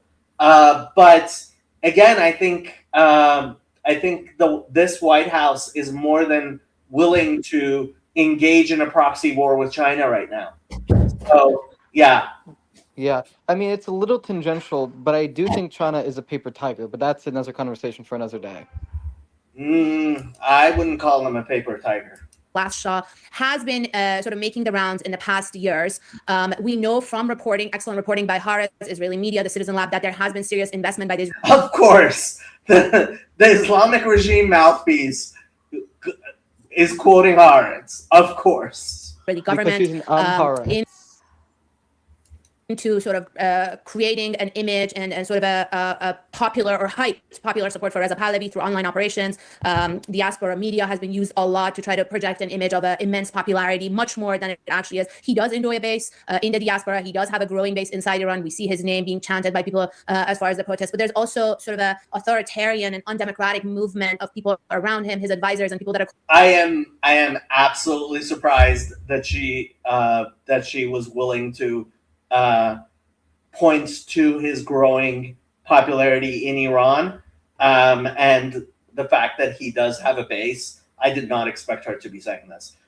Frankly, this update, I have to wonder how much Democracy Now's crazy network has been diminished by the defunding of NPR and PBS and by the changes in mainstream media, Wall Street Journal, Washington Post, sorry, not Wall Street Journal, but I guess also Wall Street Journal layoffs and stuff.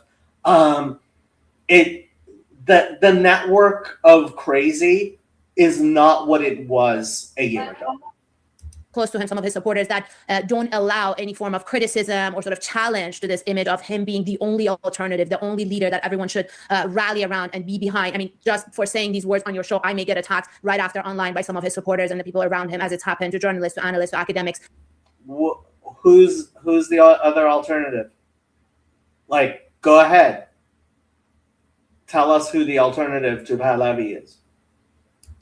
But yeah, he's seen as one alternative by some Iranians inside Iran in the diaspora, and potentially sort of a path forward if, and there are a lot of ifs, if this regime were to fall, if there was some form of a foreign intervention. I would say the closest we can compare to is the US invasion of Iraq, and then Ahmad Chalabi, essentially a leader that was brought in from the outside. If all of these things happen and align, which I don't know if that's even likely, then he may be an alternative that's available. Or the US may be thinking about a route similar to Venezuela, who knows, a form of decapitation of leadership, but trying to make deals and continue with what's remained of the regime, or a form of a coup inside the country, or just a war of attrition that could potentially stop with a ceasefire similar. So the mausoleum of Khomeini was not attacked. I do wonder if the U.S. has been in contact with Hassan Khomeini. When Hassan Khomeini was prevented by the Guardian Council from running in an election, that may have been a point at which he was willing to entertain a sort of pact or even open discussions with Iran. Obviously, I mean, by open discussions, I mean discussions at all. Obviously, it wouldn't have been open. Sorry. And I do wonder if the United States has not been talking with people around Ayatollah Sistani in Iraq, they're idiots. And is it possible they're that idiotic? Yes. Do I have hope that they haven't been that idiotic? Possibly. Ayatollah Sistani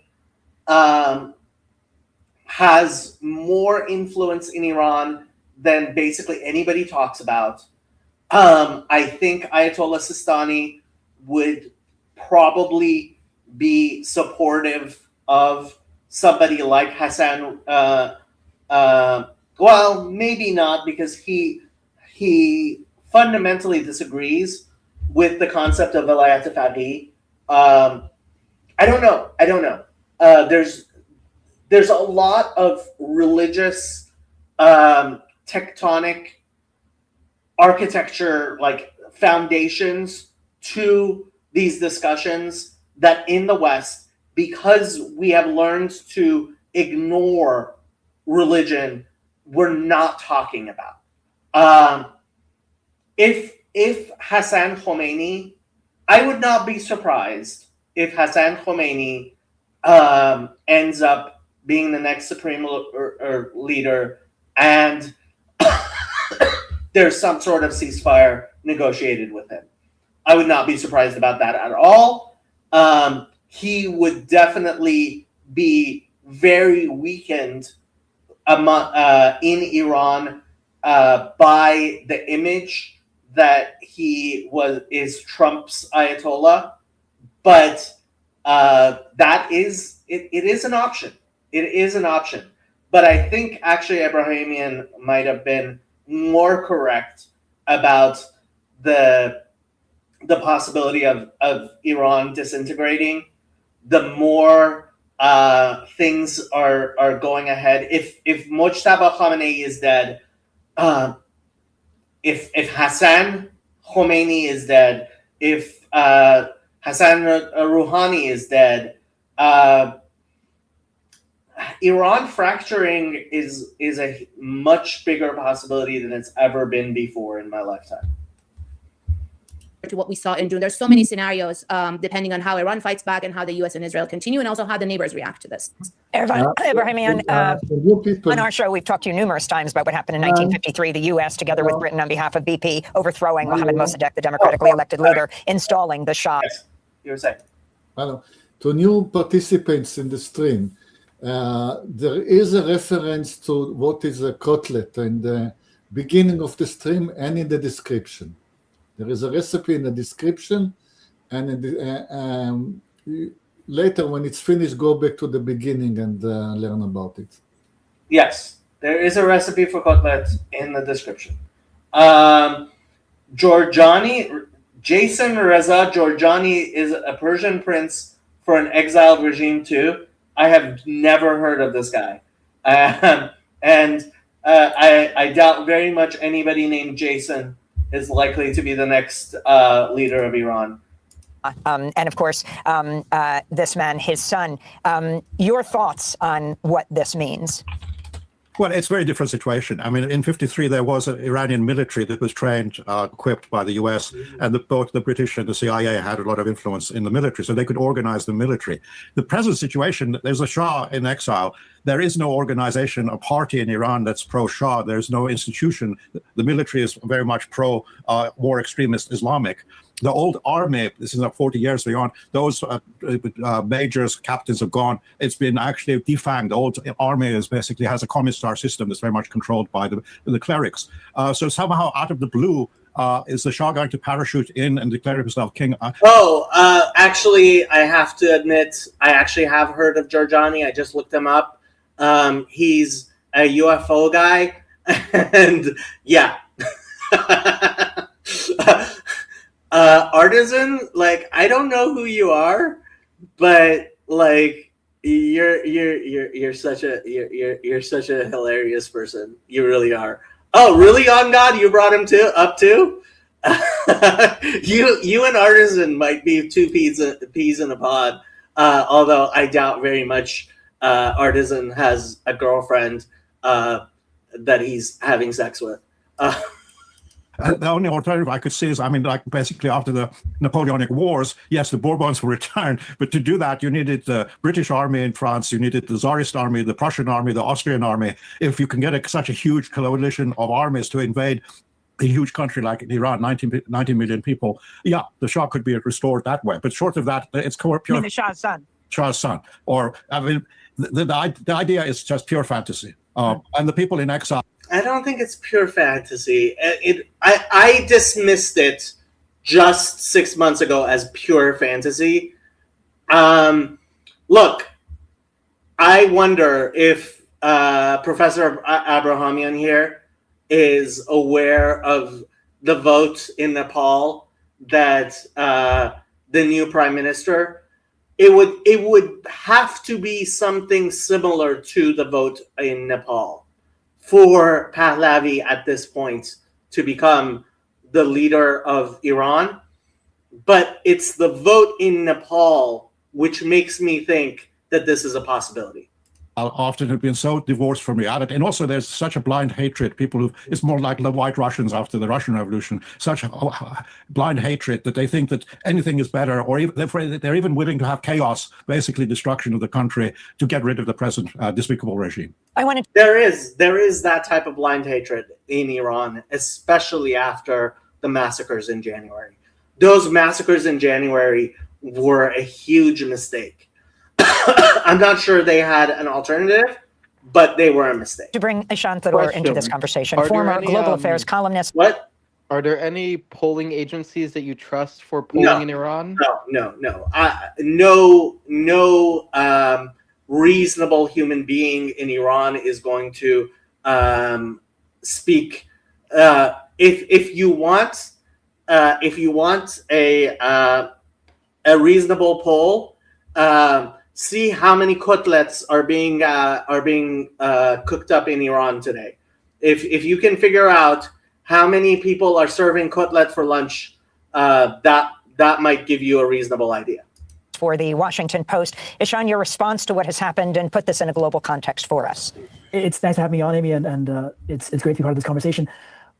Look, I think the idea that this is a regime change war is an apt one to discuss, and I don't think we need to shy away from that language. We know clearly that a lot of what President Trump is thinking and doing gets shaped on a weekly basis by whoever's whispering into his ear in Mar-a-Lago or whatever golf course he's on.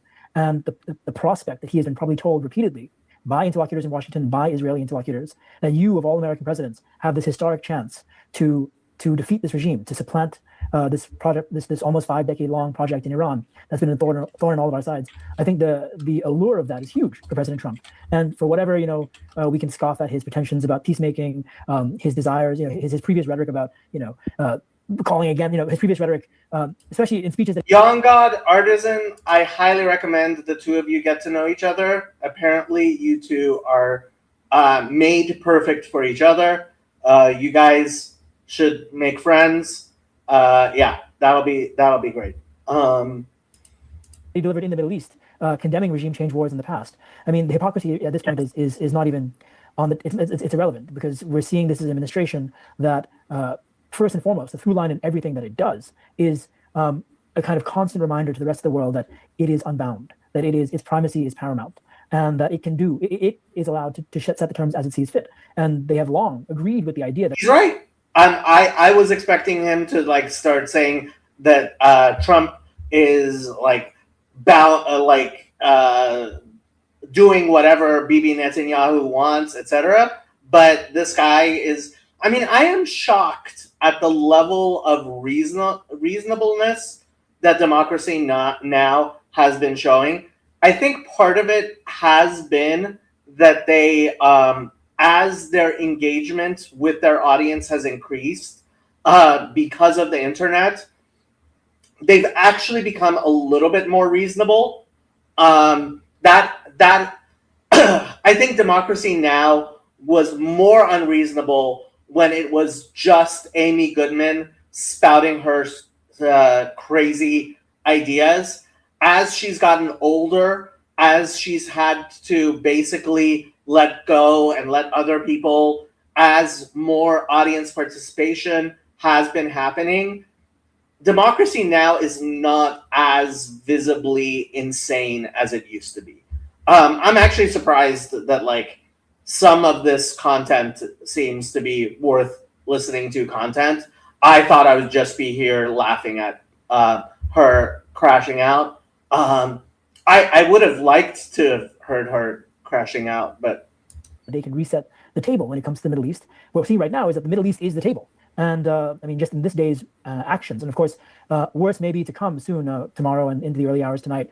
But just in this day, I mean, the scenes we're seeing across the Gulf, debris and rocket strikes and drones hitting Bahrain and Kuwait and Doha and in Dubai.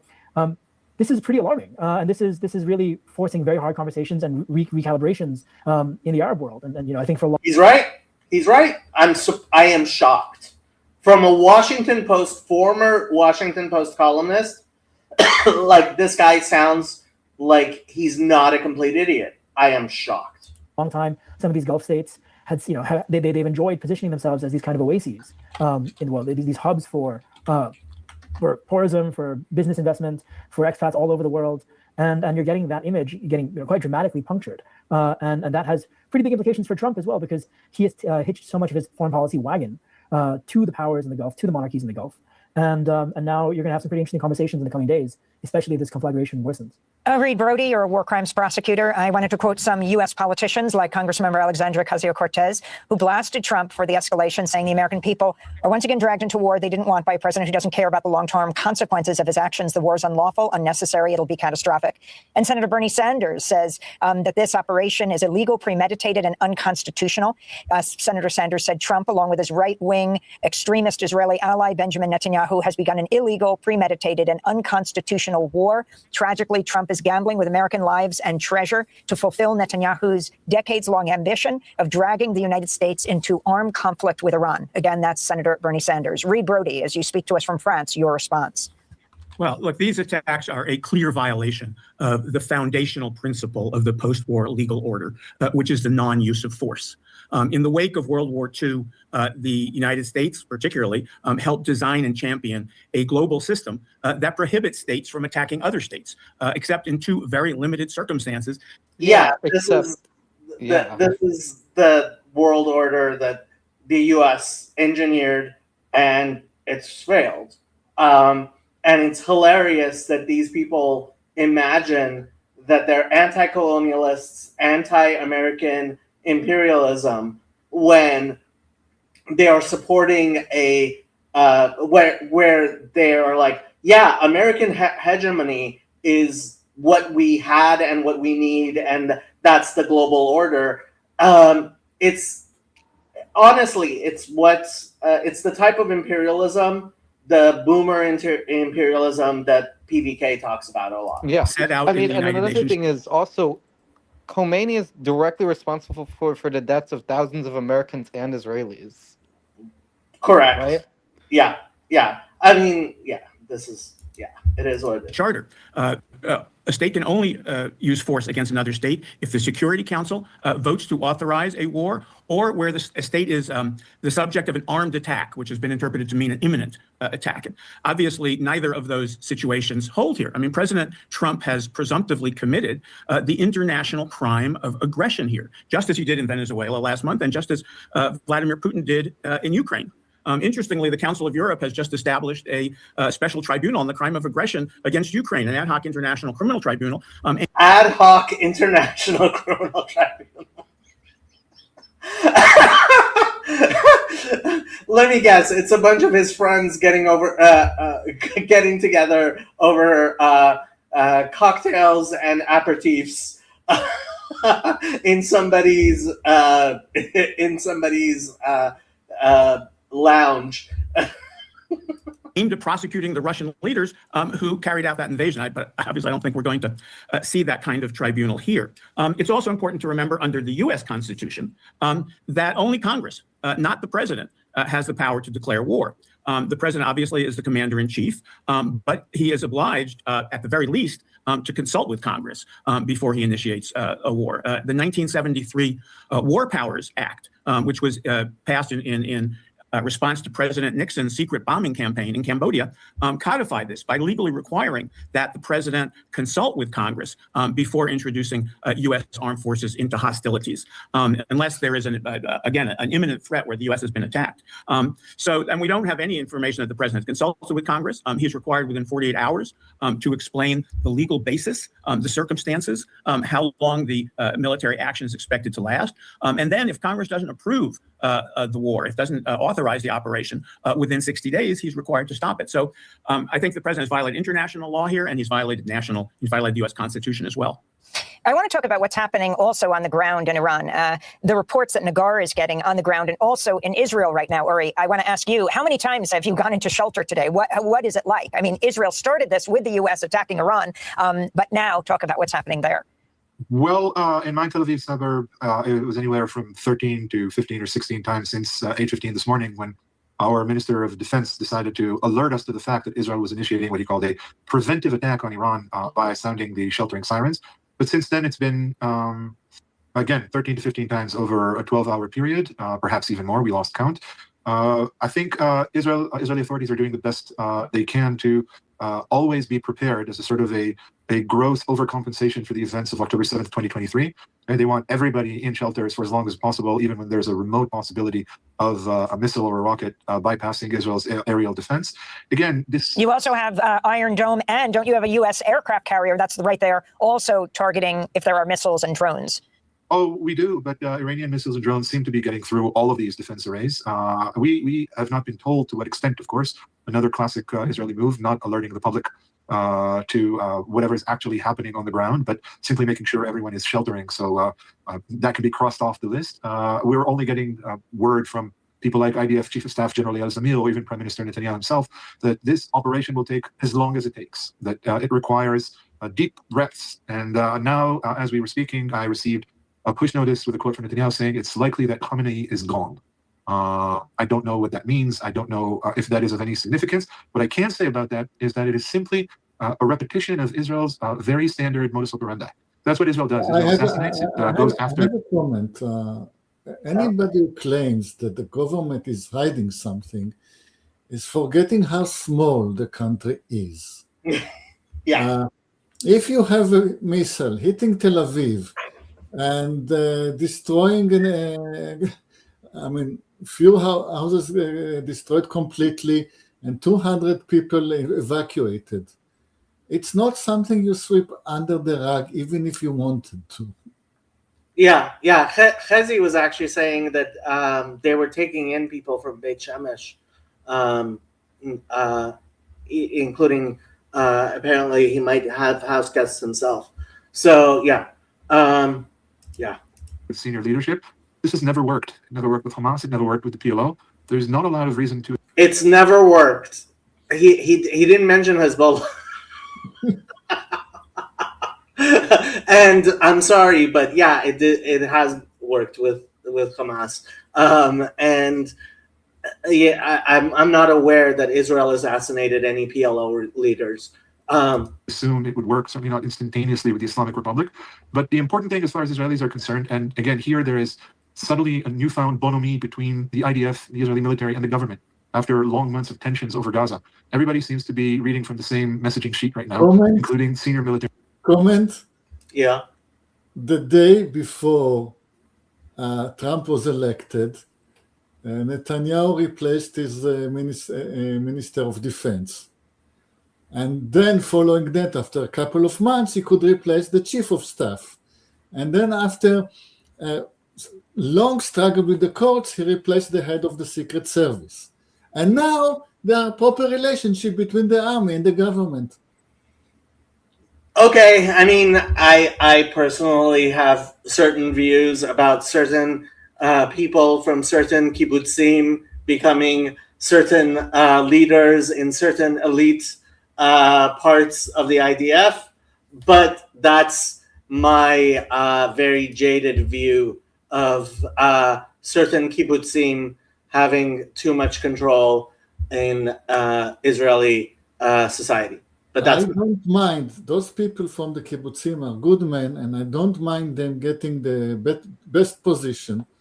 The fact that they are blocking any guy, never mind how competent he is, with a little hat on his head, from any kind of promotion, that is worrying. Yes, which is why I don't like those people from certain kibbutzim. Well, they have this one fault that they are sort of. Their one fault is that they're anti-Semites. That's their one only fault of people who have a sort of hereditary right to being the military leaders and have a military veto on democratic movements in Israel. Okay, we're getting way off, and people have no idea what we're talking about. Yeah, they are my neighbors, and they are my colleagues at Of work. course, they're in North Tel Aviv. Very good fathers, and I have no complaint against them except this. Maybe they should go back to their kibbutzim and not spend so much time in Tel Aviv. Okay. Leadership. This is the suitable Zionist reply to the ongoing threat from the Islamic Republic. Our men in uniform are safeguarding the Zionist dream of generations, but also fulfilling the values handed down to us by our pioneering forefathers. These are all quotes from General Zamir's speech to the Israeli public on the radio and on television. The Prime Minister has not yet spoken. So this is where Israel is at the moment. The actual citizens, the average Joe, if you will, doesn't know what's happening, is eager to embrace war because... Doesn't know what's happening? This is the elitism that you should expect from someone with a PhD from the Tel Aviv University. Yeah, another place I'm not a huge fan of. And, of course, the Faculty of Law at Tel Aviv University is where 100% of Supreme Court justices come from. We've been taught that for 20 years that war with Iran is essential, and it is in many ways our raison d'etre. And we've made the world come to understand that wherever Iran is bad, Israel is good. Israel is hoping to bank on that. But just like Nagar said about the Trump administration, it's very much unclear that Israel knows what it wants. It simply wants another day or another win, and it can't see any further than the tip of its proverbial nose. At the time of this recording, we do not have any official confirmation of this, but Nagar Murtazavi, and also a word is that the internet is almost totally shut off in Iran. But what would the word is? It's been shut off for a month, but no. Like, this must be something new. Oh, you. This mean what Netanyahu is saying, that Khamenei is gone? Again, I don't want to get ahead of my skis here, but as you said, Amy, also, but you know, she's about to cry. She's about to cry. could mean, this could be very consequential as far as Iran's response or sort of the posturing that they would take in retaliation. I mean, they don't want to sort of let this project weakness, or I doubt that we're going to see a Venezuela style of situation. Their posturing and sort of their threats or promise was that they would retaliate no matter what. The leadership had said time and again. I really need to know if Mojtaba is still alive. And Grok keeps on telling me every indication is that Mojtaba is still alive. And that essentially they see themselves as walking martyrs, that they're not afraid of getting killed, getting assassinated. We heard this directly in meetings with the Iranian president in New York around the UN, that they have had essentially officials assigned to a few level below anyone who is in a position of leadership to very quickly and immediately take over the responsibilities if any senior official is assassinated. So I think the system will try to continue for as long as they can and retaliate for as long as they can. And also one other thing I would sort of warn us is that sort of the pattern that we saw in the June war was that in the first couple of days, it sounded like, and especially the Israeli. Okay, this is new. Grok says, no, Mojtaba Khamenei is not confirmed to be alive as of March 1st, 2026. There are widespread circulating reports and claims that he has been killed, but these remain unconfirmed by official Iranian sources and appear to be a mix of rumors, opposition media reports, and social media speculation amid the chaos following his father's death. So at least it's no longer telling me that he's definitely alive. Yeah, so apparently there are people who are saying he was supreme leader for less than a day.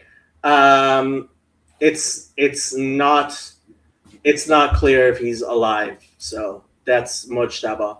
The Israeli government was pushing this narrative that it's a done deal, that they have absolute control of the Iranian skies. I see Ari has heard that too, that Iranian skies, land, air, that the Iranians are completely done, to the point of sort of even an idea of regime change back then. And then also at the same time, this narrative was pushed that Iranians would rise up and sort of take over and would bring down the fall of the regime. Less than this time, but this was also a narrative that was going around in June. And then we saw Iran was able to sort of regroup and hit back after a few days and inflict a lot of pain on the other side. Not as much as pain as they took, but they did inflict a lot of pain on the Israeli side, more than in the 12-day war, Iran inflicted a lot of pain on the Israeli side. This is how delusional this woman is.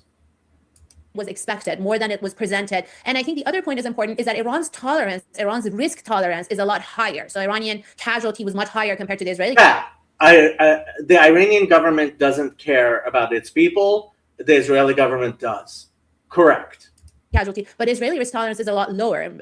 Ari maybe can speak more to this. And I think having to run to shelters and the civilian casualty on the Israeli side, and then also in the Arab countries, it was talked about how these are oases for people to work, to live, to bring their countries from various places around the world to these sort of cities in the Gulf, Dubai, Abu Dhabi, other cities with the long-term visions of investment, of stability, of security. The risk tolerance for all of these places is very low. And I think that's part of it. Yeah, these are people who expect to live in civilization as opposed to the uncivilized nature of living under the Islamic regime in Iran. The Iranian calculation in their posturing, and also exactly the reason why they have adopted this new doctrine, that they're going to escalate and they're going to make sure that everyone is going to feel the pain around the region. It is not going to be bound to just Iranian borders. And I think the hope indirectly is that the neighbors would sort of step up and force a ceasefire, not because of this pain that's being inflicted on them. I wanted to go back to Ishan Tharoor. An official from the European Union said vessels have been receiving VHF transmission from Iran's Revolutionary Guards saying no ship is allowed to pass the Strait of Hormuz. The strait, the world's most vital oil export route, as Reuters reports, which connects the biggest Gulf oil producers such as Saudi Arabia, Iran, Iraq, and the United Arab Emirates with the Gulf of Oman and the Arabian Sea. If you can talk about the significance of this, Ishan. Of course, that is hugely significant. It is the strategic kind of choke point of one of the most important arteries in the world when it comes to global energy and global energy supplies. And whereas the U.S. may be a little bit insulated from the blows that this would have on global energy markets, many countries in the region would not be. If you look at, say, the Indian media right now, one of the main points of conversation there is principally on what's going to happen to oil prices and gas prices. And then, of course, outrage over these perceived violations of international law. Outrage? No, I'm sorry. I doubt very much most of India is outraged. We saw what Modi's recent visits to Israel was like. I don't think most Indians are outraged. And Western hypocrisy. So no, this is a major choke point that the Iranians have always potentially been able to close off. Of course, what you read out, the European naval officers' confirmation, this is the only bit of evidence we have that this has actually happened so far. So I don't want to say definitively that they're doing this. But yes, if they do this, this will be the next escalation. And it'll be part of the kind of rolling series of tit for tat steps they can take. I think, just to step back a little bit, when you talk about the Europeans, and Negar brought this up as well, we're barely a month removed from Canadian Prime Minister Mark Carney going to Davos and delivering this very kind of definitive speech on the sort of the illusion of the rules-based order and the extent to which, although he didn't say it directly, he basically cast the United States as a hegemon that we should see as middle powers like Canada should see as fundamentally no different than another would-be hegemon in China. And now, weeks later, you have Carney as well as other European governments putting out very careful, timid statements about what the U.S. is doing here, not really leaning into any kind of rhetoric about sovereignty or international law, and being very acquiescent to the status quo that is authored by the U.S. whenever it sees fit. Reed Brody, you've been following, you're an American and Hungarian who lives in Europe. You've been following Europe's stance on what's happening in the United States right through to today. If you can comment further. Well, I think that's a very important point that was just made. Over the last 6 weeks or so, there's really been, since Greenland and Davos, and there's been a sea change in the relationship between Europe and the U.S., but we're not seeing that here. Spain, Pedro Sanchez, yes, they rejected very clearly the unilateral military action. And you have others, Norway, Switzerland, have called out the violations of international law, and plus, the UN High Commissioner for Human Rights, Volker Turk, and people like that. But the rest of Europe, including the official European, Commission and Council, have given very bland statements about de-escalation and respect for international law on all sides. So I think this is not and Mark Carney, who has Canada has really spoken out in favor of this. So it's really unfortunate. We saw Europe standing up for international law in Greenland. They didn't stand up for it in Gaza. They didn't stand up for it in Venezuela. And it looks like by and large they're not standing up for it here. And really for Europe, it's a shame. One can understand from a Washington point of view that when you're the most powerful country in the world, you don't feel like you're best protected by rules. You're best protected by your might. And I think Vladimir Putin probably feels the same way, and China probably feels the same way. But Europe is actually best protected by a rules-based order, and that is. So this guy is very involved with Human Rights Watch. Really what Europe should generally be standing for, and unfortunately it's not here. Put together the attack on Iran right now, and the recent attack on Venezuela, with the Venezuelan president and his wife abducted, being now in prison not far from where we're broadcasting from in New York City, Reed. Yeah, this is, we are going back to the law of the jungle here. From the United. Donald Trump, as he said, as he told the New York Times, he doesn't feel constrained by international law. He only feels constrained by his own morality. But this is really, this is the law of the jungle. This means that United States can invade anybody. It certainly means that Russia. What is saying that Russia can't do it? What is to say that China can't do it? These are crimes. This is the crime of aggression. You go back to Nuremberg, which held that what they called crimes against peace was the supreme international crime. And again, the foundational principle of the post-war legal order is that you just cannot attack other countries. For many centuries it was allowed. That's what people attacked other countries for many reasons.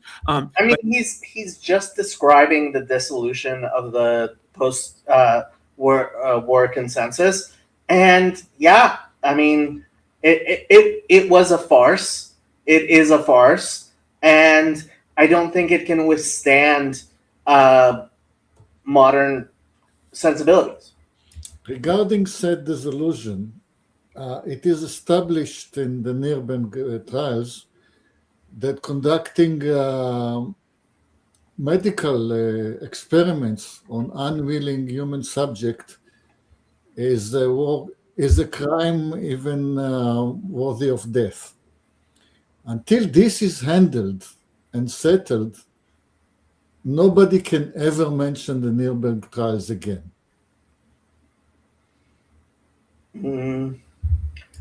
Apparently, Manoto and possibly the Jerusalem Post are saying Mojtaba Khamenei was eliminated. I know that his wife died, and possibly his son died in that attack, but not sure that that's. Yeah, I would be very, very interested to know if Mojtaba is still alive. Particularly since World War II, this is the supreme international crime. You just cannot go around invading countries that you feel should be invaded just because you don't. Obviously, I saw. Obviously, you can. People did. The U.S. used it as a reason to be as hegemonic as it was. And frankly, the dissolution of this order is just a recognition that the U.S. That the end of history, Fukuyama's end of history, didn't really happen. And yeah, just wake up already, Mr. Man. Wake up. The people of Iran have been suffering for 5 decades under, this theocratic dictatorship, but it just cannot. Doesn't give the United States the right to go in and invade. Final comments from Ervan Abrahamian. Again, I think what Uri Goldberg was just mentioning in Tel Aviv is that the Israeli Prime Minister Netanyahu says there are signs Iran's Khamenei is dead, and the significance of this as we wrap up this special broadcast. Well, Netanyahu can declare victory and go home. I mean, if that's true. But in reality, even if he's dead, I don't see what difference it's going to make. Long term, basically, there is an Islamic Republic. It has its. I would have agreed with him. I think what we've seen over the past 24 hours is that the death of Khamenei has actually been more significant than I would have guessed. Military, the Revolutionary Guards, and. Remember, I think Khamenei is, 86. He's got cancer. Rationally, he would be better off being a martyr under Israeli bombing or American bombing than die in the next few months or years in bed. So from his aspect, that would be fine. He will go down in history as a martyr. This is exactly what I thought. That is not the indications I'm seeing from the response, both from the regime and from Iranians in general. And personally, I mean, I didn't expect to actually be so bayoued by seeing Khamenei being taken out. Yeah. Fighting Western imperialism and for Islam. But his death would not make any difference. Remember, when Khomeini died, the expectation was this regime was so much around Khomeini that the system would collapse.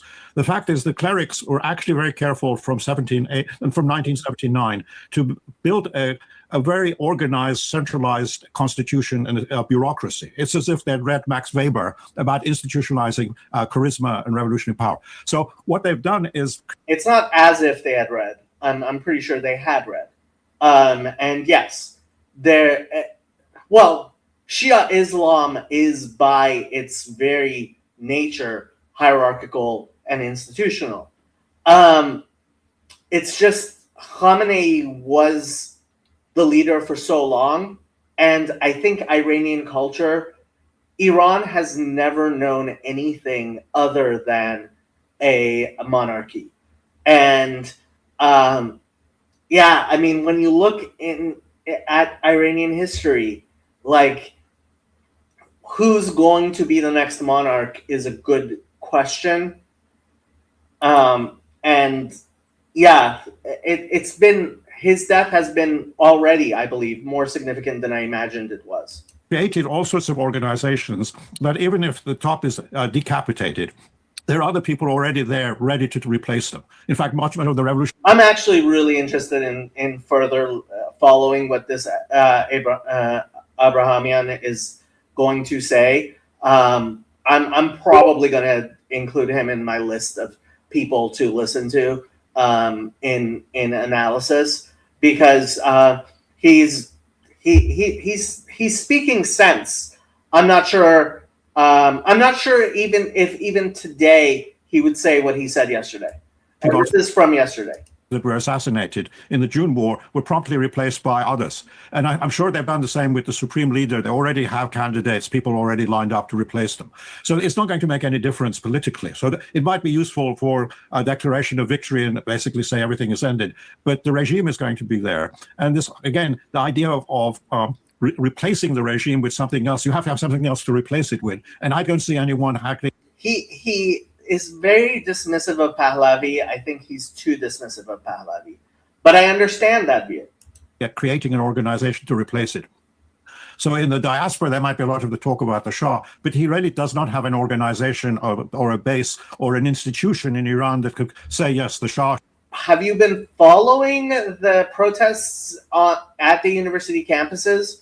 Merely the people who have been protesting at the university campus offer a wealth of bureaucracy that I didn't think Pahlavi had.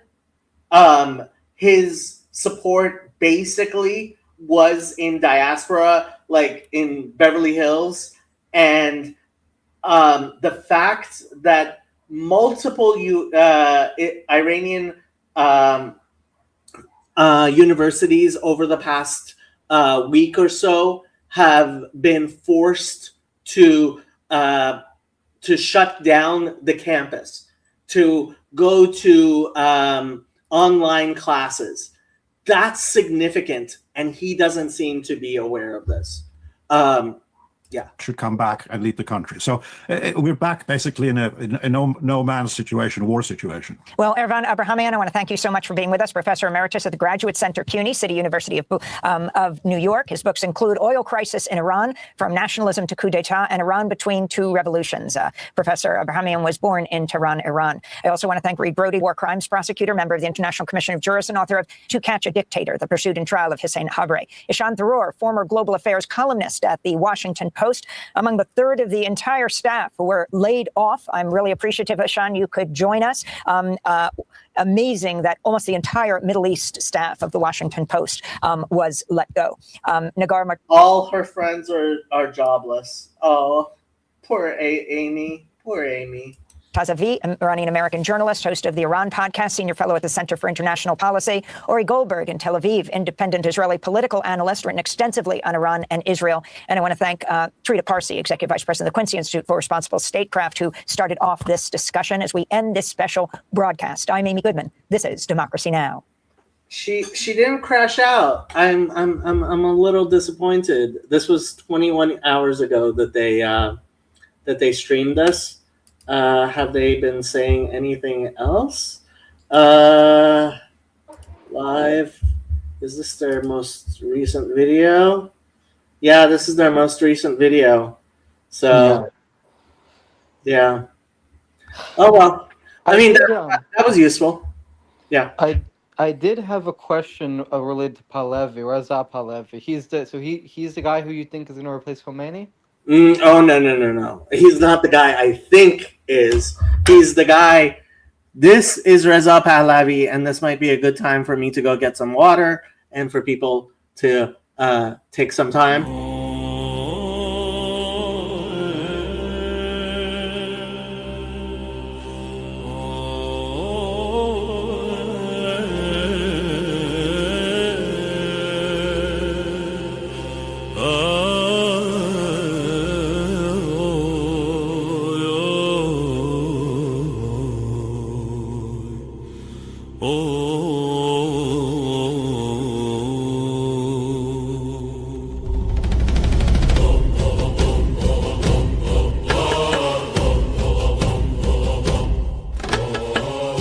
رضا پهلوی وارث تاج ایران انتظارمون روز شاهیته سر فرازیمون پادشاهیته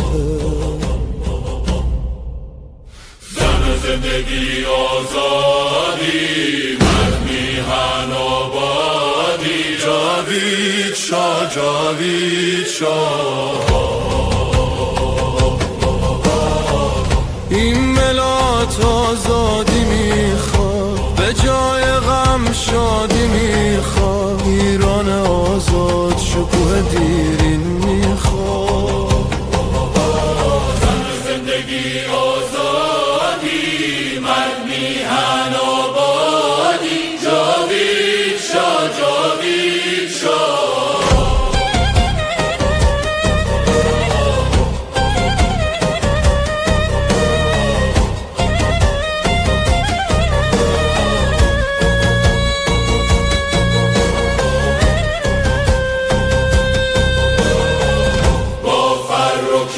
مردم ایران بازگشت تو را از خود میخوان ایران آزاد میشه شاه برمیگرده این آخرین نبرده پهلوی برمیگرده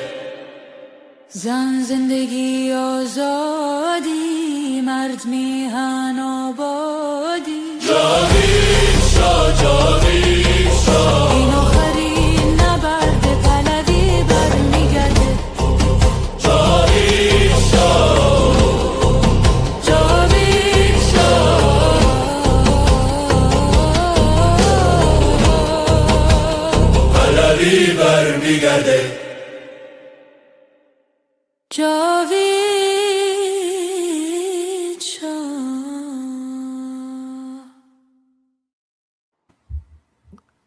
Okay.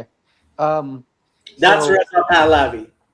so that's the guy that some people think will be, but you don't think will be the next leader of Iran? So he was the crown prince when his father was exiled in 1979. Lots of people in the diaspora, especially people who were hoping for a restoration of the monarchy, had been supportive of him, but he didn't really have much support inside of Iran. What has happened over the past few months is that there has been increasing support around. People have been saying Javid Shah. People have been so like the protests here in Los Angeles. There's monarchist flags all over the place. They I'm probably going to go to the protest today at 1.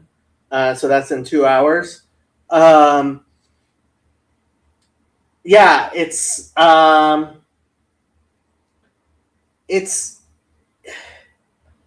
was not a viable possibility, I think, 6 months ago. Today, there is a slight chance of Pahlavi restoration. Slight chance. I don't want to overblow the possibility. Right now, the most likely possibility, like I said yesterday, number one most likely possibility, I believe, is that the IRGC is going to find a replacement Ayatollah. They are going to weather the beating that the United States and Israel are going to deliver through.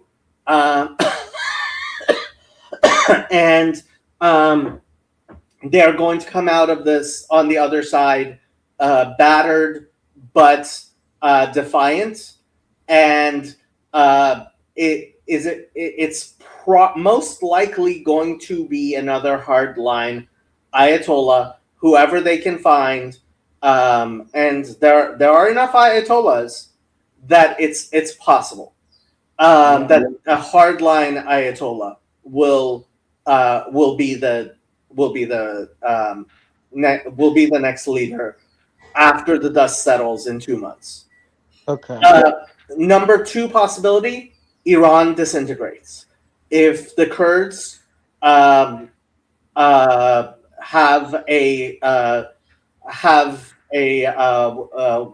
declare their independence, maybe the Baloch in the southeast will as well. Maybe the Arab states, especially United Arab Emirates, might try taking some islands and maybe even some territory on the coast of Iran. And there may be internal conflict enough that, especially with warring factions within the IRGC, Iran could disintegrate into civil war. That's another possibility. The third possibility would be a reformist Ayatollah, either Hassan Khomeini or Rouhani. Somebody from that ilk might take over. Somebody with close ties with Ayatollah Sistani in Iraq, and they may take a much more complacent and patient view of their apocalypticism, and that is possible. That is something that Shia Islam is used to doing. Okay. There you go. Yoav, stay safe. You say, Um, Yeah. And number 4 possibility, I would say, and I don't give any of these possibilities like above a 10% chance of like 60%. I would put at I have no effing clue what's going to happen. Number 4 possibility I would put is a return of Pahlavi. Okay. So basically, so I knew Reza Pahlavi was Muhammad Pahlavi's son, but basically he was exiled and there was hope in the diaspora, and now there wasn't a chance in the past. Now there's a slight chance, but it's the least likely of the various possibilities. Yeah. Okay. Of the 4 possibilities, I think are possibilities right now. And again, I think there's a 60% chance of something happening that I haven't even considered. So my question related to Reza Pahlavi would be, if he does take over, do you think he would reform and liberalize the Iranian economy in a way that would try and incentivize economic growth through sort of, you might call neoliberal or pro-capitalist policies? Of course, yeah, completely. Yeah. Okay. Yeah. But I suspect that Hassan Khomeini would do the same thing as well. And frankly, it's quite possible that whoever the hardline Ayatollah, it's like the Marxists. I mean, there's definitely people from the Mujahideen Khalq who imagine that this might be the revolution which allows them to, like, I'm sure Rajavi and her army, to the degree that it still exists, is preparing and licking their chops and considering how they're going to move from Bosnia to Iran. But like, this is delusional, people. Well, I mean, it's less delusional than it was a little while ago, but at the same time, I don't think it's a serious possibility. And that's what the Marxists have basically been reduced to. Okay. Yeah. So it's possible that, or perhaps even likely that, both reformist and perhaps even hardliner new Ayatollah would become more conservative economically. I mean, you mean conservative in terms of American conservatism? Yeah. Yes. Yeah. In terms of American conservatism, that would be a liberalizing of the economy in Iran. Yeah. When I say conservative and liberal, I mean by Western or American standards. Yeah, I mean, Iran continues to be mostly feudal. Yeah. Not that I'm any sort of expert on Iranian economics. Not that Iran has much of a economy to speak of. Yeah, I am also curious. Do you think that when the 60% you don't know thing will happen, like, do you have any like possible like speculations about what those like unknown unknowns, like, or? No, I don't. Okay. Yeah. And that's fine. So apparently Jadal was streaming while we were streaming. Okay, let's see if Jadal had any. Lose 45 pounds to say and become unrecognizable. Honestly, I was a little by spring. On Monday, March 2nd, with his stupidity last night. He was basically crying over Khamenei dying, which was whatever. Yeah. A little what about the stupidity? A little frustrated by how stupid it was. Yeah.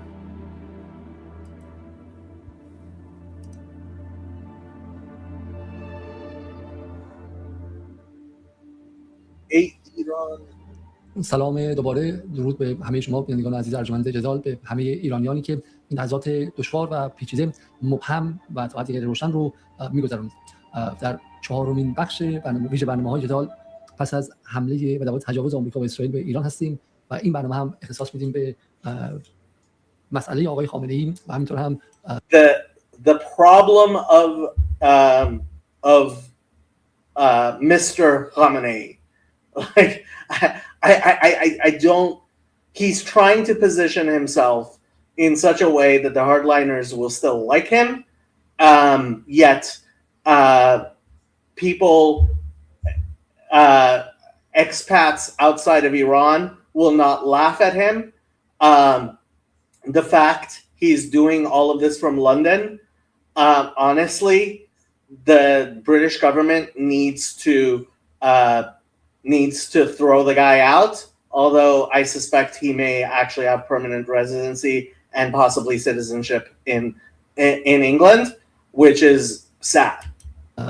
خطراتی که در نبودنش ممکنه برای ایران به وجود بیاد و در واقع معنای آقای خامنه‌ای اگرچه اخبار زیاد دیگری هم هست، همین الان که شما صحبت می‌کنم حدوداً چند دقیقه حدوداً نیم ساعت پیش خبری درباره ترور کشته شدن آقای احمدی نژاد اومد بیرون که روزنامه شرق و ایلنا همون رو So he's saying Ahmadinejad was also assassinated.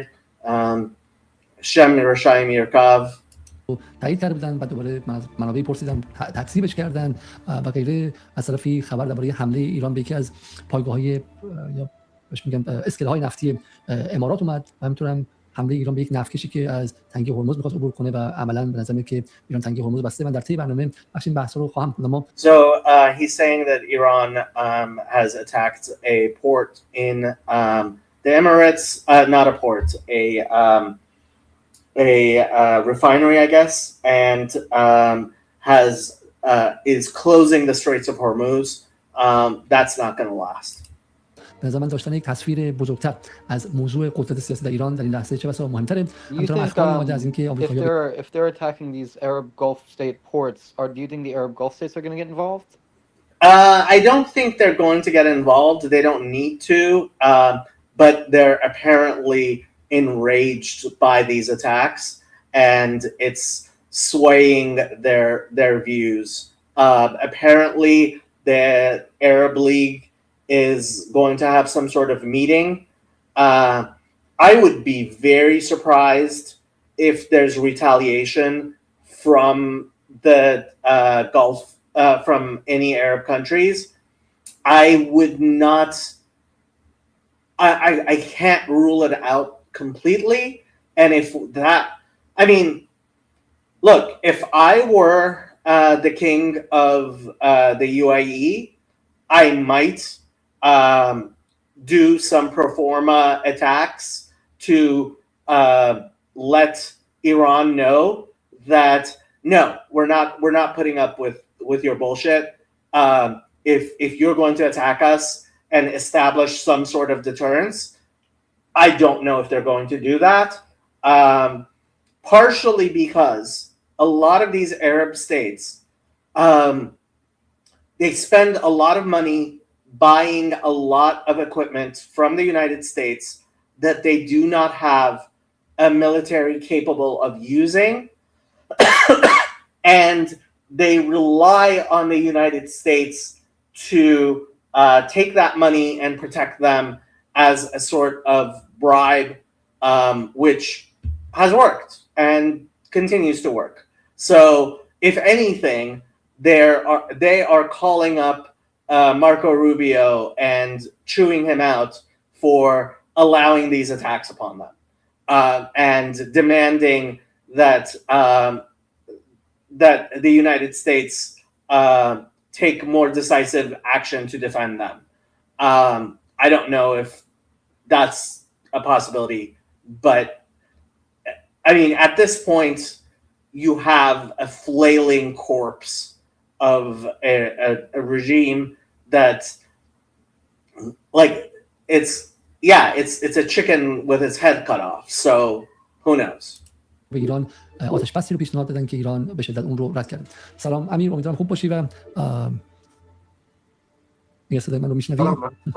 خب من سلام میکنم خدمت همه دوستان که ما رو میبینن. امیدوارم حال روزای خیلی سختیه، خبرهای تلخ از سر روی کشور میباره، ولی bitter news he's received in these hard times. روز بسیار مهمی هم هست. این روزها بالاخره تعیین کننده شاید 50 سال آینده ایران باشه و از تعیین کننده ترین لحظات. This may decide the next 50 years of Iranian history, and he's right about that. باشه چون دو تا اتفاق تو امان افتاده. یک اتفاق در حمله نیروهای خارجی به ایران که خب یک جنگیه و ما میدونیم که این جنگ چقدر برای موازنه قوا در آینده ایران تاثیرگذاره، که ما توی نظم قدرت جدید کجا هستیم. و دومی به واسطه ترور رهبر ایران نظم سیاسی ایران دوباره کالیبره میشه و ما وارد جمهوری عملاً وارد جمهوری اسلامی سوم. So he's saying there's two things that and it's weird to me that he's separating the two. I figured he would be talking about the war and possibly like everything else that's happening in terms of there being a revolt, etc., etc., etc. But no, he's saying the two things that are being decisive at this moment are the war and the assassination of Khamenei, as if these are two different things, which should tell you what I mean by the assassination of Khamenei having had a much larger effect than I thought it would. And so, yeah, it is what it is. این به شکل و شیوه متفاوتی اینجا رقم خوردش، ترور اتفاق افتادش و رهبر ایران که شاید خیلی ها در طول این سالیان باش مخالف بودن، منتقدش بودن، اصلا اونو با رهبر خودشون نمیدونستن، فکر می‌کردن موزن ایران اونه، با در مقام در واقع سر در محل کار خودش توسط نیروی بیگانه ترور شد و بمباران با فرماندهان نظامی ایران از دست رفت.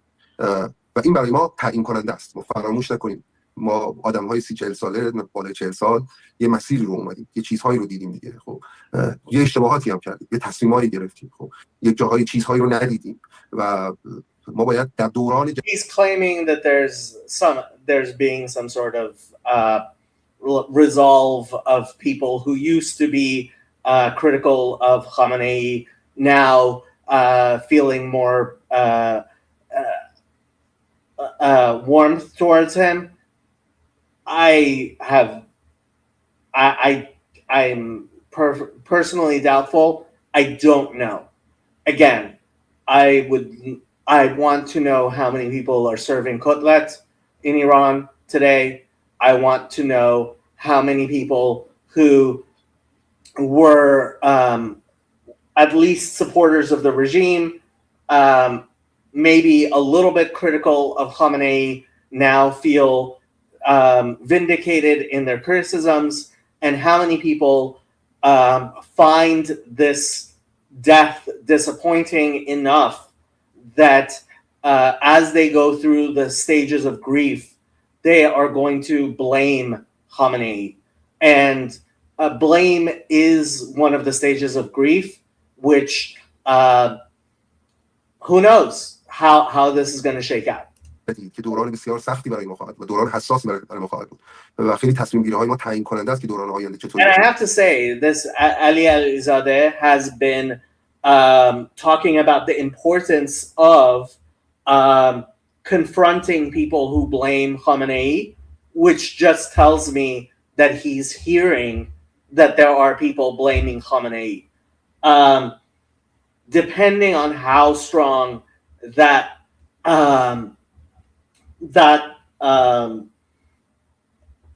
instinct to blame him for the situation is, and how it solidifies within the Islamic population, the people who were actually in some way supportive of Khamenei, is going to tell you how likely it is that Hassan Khomeini or Rouhani or somebody from the reformist Islah Taliban faction within the Islamic regime is going to take over. And I don't think that's clear. Obviously, these guys have a very particular desire for it to come out because they are supporters of the hardline faction. The reformist faction may take this and may be able to make this as a indication of Allah smiling on their way of looking at this, and there is theological warrant within Shiite theology for that way of looking at it. I think anybody who claims to know how this is going to come out is a fool. یه ارزیابی تاریخ گذشته خودمون رو بکنیم. این به نظر من لحظه از لحظاتیه که ما میتونیم به عنوان یه ملت، به عنوان ایرانی‌ها ظرفیت‌های جدیدی به خودمون اضافه کنیم، یا میتونیم نه ظرفیت‌های گذشته‌مون رو به باد بدیم. حالا اینم خوبه اتفاقا درباره همین ظرفیت‌ها حرف بزنیم. حالا من قبل از هر چیز می‌خوام اولا واکنش تو رو بگیرم برای ثبت در تاریخ. تو سال 1984 تا 82 تا 84 درسته. خب یک سال خورده زندان بودی، زندانی سیاسی، به خاطر اینکه اعتراض کرده بودی به خصوصی سازی دانشگاه‌ها، چیزی که حداقل الان مشخص شده خصوصی سازی دانشگاه‌ها اگر به اون سرعت اون سال جلو رفته بود، الان دیگه اصلا جز فوش کافتار چیزی ما نمی‌شنیدیم و این نظم میگم اقتصاد سیاسی کارو به اینجا رسوند. ولی به عنوان کسی که زندانی سیاسی بود، وقتی اولین لحظه خبر کشته شدن، شهادت، ترور آقای خامنه‌ای شنیدی، شخصا چه حسی کردی؟ بذار من اینجوری بگم، ما تو دوره این اتفاق برام افتاد که دوران خاتمی بود. خب یه دوره‌ای بودش که همه درباره جامعه مدنی و شکاف نیروهای تندرو و میانه‌رو و اینا. So apparently this guy was part of the more reformist faction and was I mean Alizadeh apparently brought him on to show what he hopes happens, which is that the reformist faction solidifies around this idea of a martyr Khamenei, and we may have had our differences, but we see that he died a martyr for Iran, etc., etc., etc. I have no clue how representative this guy is of that, but again, I don't think even if he is representative of a certain movement in that line, the stages of grief, this is the dust has not settled, and blame is anger is one of the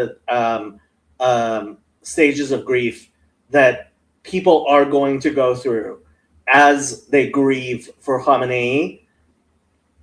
And again, I'm really wondering if Mujtaba is still alive or not. That's a huge question. بودش در واقع این اعتراضات ما اون موقع شروع شد، ولی من بعداً توی دوره احمدی نژاد خب سخت بسیار بیشتر تنبیه شدم، چون اونجا حکم تموم شده بود، رفته بودم ارشد، امتحان داده بودم، قبول شده بودم، بعد اونجا ستاره دار شده بودم. قاعده بعد سالها این مسیر زندگیمو زیر و زبر کرده بود، یعنی باعث شد سالها درگیر گرفتار دادگاه و اینها بشم و من همیشه از احمدی نژاد بی‌نهایت بیزار بودم. الان نگاه خوبی به دورانش ندارم، خب هم به اون دلیل، هم به دلیل چیز ماجرایی که So he's saying how he Ahmadinejad caused problems in his life and he was not a fan, etc., etc. But now apparently he's changed his mind. جلوی جنبش سبز همیشه میگم احمدی‌نژاد چقدر به لحاظ شخصی من کینه دارم از احمدی‌نژاد. وقتی که خبر ترور احمدی‌نژاد اومد، حالا بعداً تکذیب شد، اون لحظه حالا سالها گذشت، اون لحظه من فکر کردم که اینجا این مرز متفاوته. الان احمدی‌نژاد رئیس جمهور سابق ایرانه و شهید شده، خب و من حتما باید کنارش وایسم. خب این اصلا بحث. He's talking about how despite his dislike for Ahmadinejad, after the thing, it was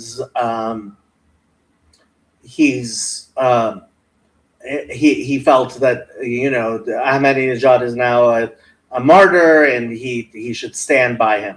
اینجور چیزا. حالا من اینو میخوام گره بزنم به ترور آقای خامنه‌ای.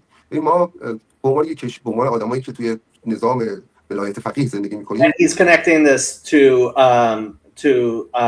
Khamenei and Khamenei being assassinated. و یک عنصر چیز داره، ولی فقیه نسبتا ثابت داره. حالا گفته میشه بالاخره شورای مجلس خبرگان اینها اصلا اونجور که تا حالا پیاده شده، ولی فقیه یعنی اون کسی که قراره در واقع ثابت اونجا بمونه. در نتیجه این نقش بسیار استعداد این رو داره و در دوران آقای خامنه‌ای بیشتر این استعداد رو پیدا کردش برای اینکه تبدیل بشه به نماینده کل وضعیت به عنوان کسی که کل وضعیت و کل مصیبت‌های ایران رو نمایندگی می‌کنه. و ساده‌ترین کارم اینه که گروه‌های سیاسی هم خودشون میان حول اون آرایش میدن. یه عده‌ای میرفتن در واقع به عنوان حامی آقای خامنه‌ای و یه عده‌ای به عنوان منتقدان آقای خامنه‌ای که قرار بودش داخل سیستم سیاسی هم باشن و در واقع تغییرات. So, I mean, one thing he's not saying about he's talking about how Khamenei was a figurehead and basically, I mean, yeah, a head of state, right, who was supposed to be a stabilizing force. What he's not talking about is the type of betrayal that a lot of people felt when, in listening to Khamenei, the state massacred thousands and thousands of people, even if you take the small number of 3,000, which nobody believes. That was, Khamenei didn't not only just go, this is unacceptable. The fact is that it was his saying that we're going to mercilessly persecute the people who are protesting that led to, and he's obviously not going to mention that. I don't think. We'll see. و یه دیگه هم چیز بودن، ما بسیاری از آدم‌هایی هستن بودن که اصلاح طلب بودن، چیز داشتن، به جمهوری اسلامی هم تعلقاتی داشتن، خب ولی اونها هم مسئله کشور آقای خامنه‌ای می‌دونستن. یعنی معتقد بودن که مصیبت ایران آقای خامنه‌ای لحظه‌ای که بخواد چیزی میشه، نخواد چیزی نمیشه و در نتیجه تمام وضعیت سنجاق شده بود آقای خامنه‌ای. به لحاظ شخصی ما الان بعد از این لحظه هستیم. خب من خودم شخصا لحظه‌های زیادی کنار آقای خامنه‌ای ایستادم به چند دلیل خیلی مشخص. دلیل اول این که یه جایی من تو زندگی فهمیدم که این ایران خب کشور خیلی متفاوتیه. من نمیتونم مثل یک اکتیویست فرانسوی راه بیفتم تو خیابون و بگم که من اینو میخوام اونو نمیخوام، عدالت میخوام، نمیدونم خصوصی سازی بشود. He's talking about how Iran is different, and I can't be like the French activist who wants to say his opinion because apparently it's an acceptable thing for Iran to be an oppressive regime because that's being Iranian. یه جایی ما هممون یه جایی، یکی تو ماجرای سوریه، یکی تو ماجراهای بعدی، یکی توی ترور سردار سلیمانی، هممون یه جاهایی ما فهمیدیم که ما امکان یه همچین دعواهای این شکلی رو اینجا نداریم.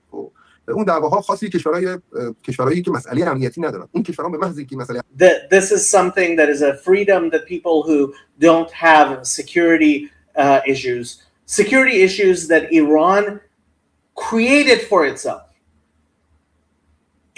If it wasn't for the Amrika Setizi, Israel Setizi, for the anti-Israel and anti-American, like the Americans didn't care about you.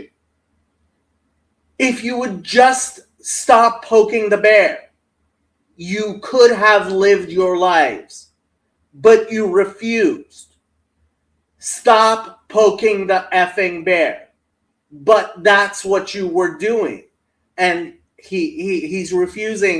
He's like, no, we were in this precarious security situation of your own effing making. امنیتی پیدا کنه دعواشون جمع میشه، دعوا متفاوت میشه. در نتیجه اونجا دعواها شکل دیگه ای پیدا میکنه. اون هم میشه که ما بالاخره شما لحظه‌ای که مسئله امنیتی دارید، فرمانده کل قوا یک نقش واقعی بسیار مشخصه. خب شما میتونید تو فرمانده کل قوا سر مسائل اقتصادی اختلاف داشته باشید، با فرمانده کل قوا سر مسائل اعتقادی اختلاف داشته باشید، اصلا میتونید از فرمانده کل قوا بیزار باشید. خب ولی وقتی که دشمن بهتون حمله میکنه، میتونید اصلا منتقد سیاست خارجی فرمانده کل قوا باشید. ولی وقتی که دشمن بهتون حمله میکنه و شما مسئله امنیت رو متوجه میشید و متوجه میشید که این فرمانده کل قوا، اون کسی که پشت پدافنده فرمانده اونه، اون کسی که پشت لانچر و جونش رو کف دستش گرفته و هر لحظه ممکنه بخوره، فرمانده اون لحظه میفهمه که اینجا سیاست ورزی پیچیدگی‌های دیگه‌ای داره. من اصلا امکان همچین چیزی رو ندارم و اینجا من باید برم کنار فرمانده کل قوا وایسم توی این کشور. لحظه‌ای که متوجه میشه که نظم سیاسی این کشور نظمی که دشمن زیاد داره، عناصر ناپایدار کننده زیاد داره، اون وقت متوجه میشه که در واقع گره خورده، کل این ساختار گره خورده به هم دیگه و به وضعیت ایران. اون وقت میفهمی که اینقدر نمیتونی چیز کنی. در نتیجه تو تمام این سالیان ما زمینی که راجع به اختلافاتمون حرف می‌زدیم، هیچ وقت نگفتیم این موضوع رو نداریم، نمیدونم چه می‌دونم با چی مرید آقای خامنه‌ای هستیم یا نیستیم. همه جا به جا گفتیم کجا هستیم، کجا نیستیم، کجا فکر می‌کنیم نقش آقای خامنه‌ای درست نیست یا کجا درست هستش. ولی به واسطه اینکه ایران مسئله امنیتی داشتش، آقای خامنه‌ای یک کار بسیار مشخص تاریخی کردش برای این کشور. اون این بودش که تمام آدم‌های مثل من، مثل تو، مثل بقیه شهروندان ایران توی 100 سال و 150 سال گذشته، من نمیخوام عقب‌تر برم، خب که این کشور 2 بار اشغال شد، یه بار کودتا شد توی ایران، مسئله این داشتش که آقا ما بالاخره یه حاکمی داشته باشیم که اینجا باشه، ما خوش یقش دست امریکایی‌ها نباشه، خب یقش دست انگلیسی‌ها نباشه، که حاکمی باشه اینجا باشه، صاحب اختیار باشه، من برم باهاش دعوا کنم یا باهاش ببندم یا کنارش وایسم یا روبروش وایسم. چون شرط در هر شکلی از اکتیویسم اینه دیگه، حاکم باید حاکم شؤونات یک کشور باشه. اگه یه حاکمی باشه که نه نیروی بریتانیایی بتونه این رو شوت کنه ببره یه طرف دیگه، بتونه نیروی خارجی بتونه اینو تبعید کنه، بچه‌شو بتونه برداره بیاره، یا حاکمی باشه که about the risk from the British.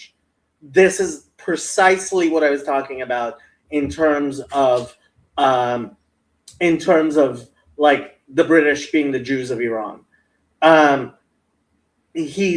He's talking about the security issues that Iran had from the British. The British.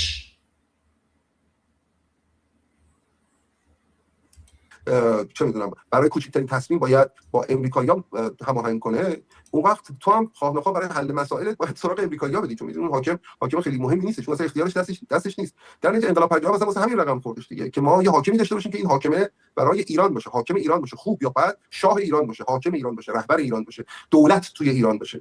میتونستیم با فرمش موافق یا مخالف باشیم، ولی So this is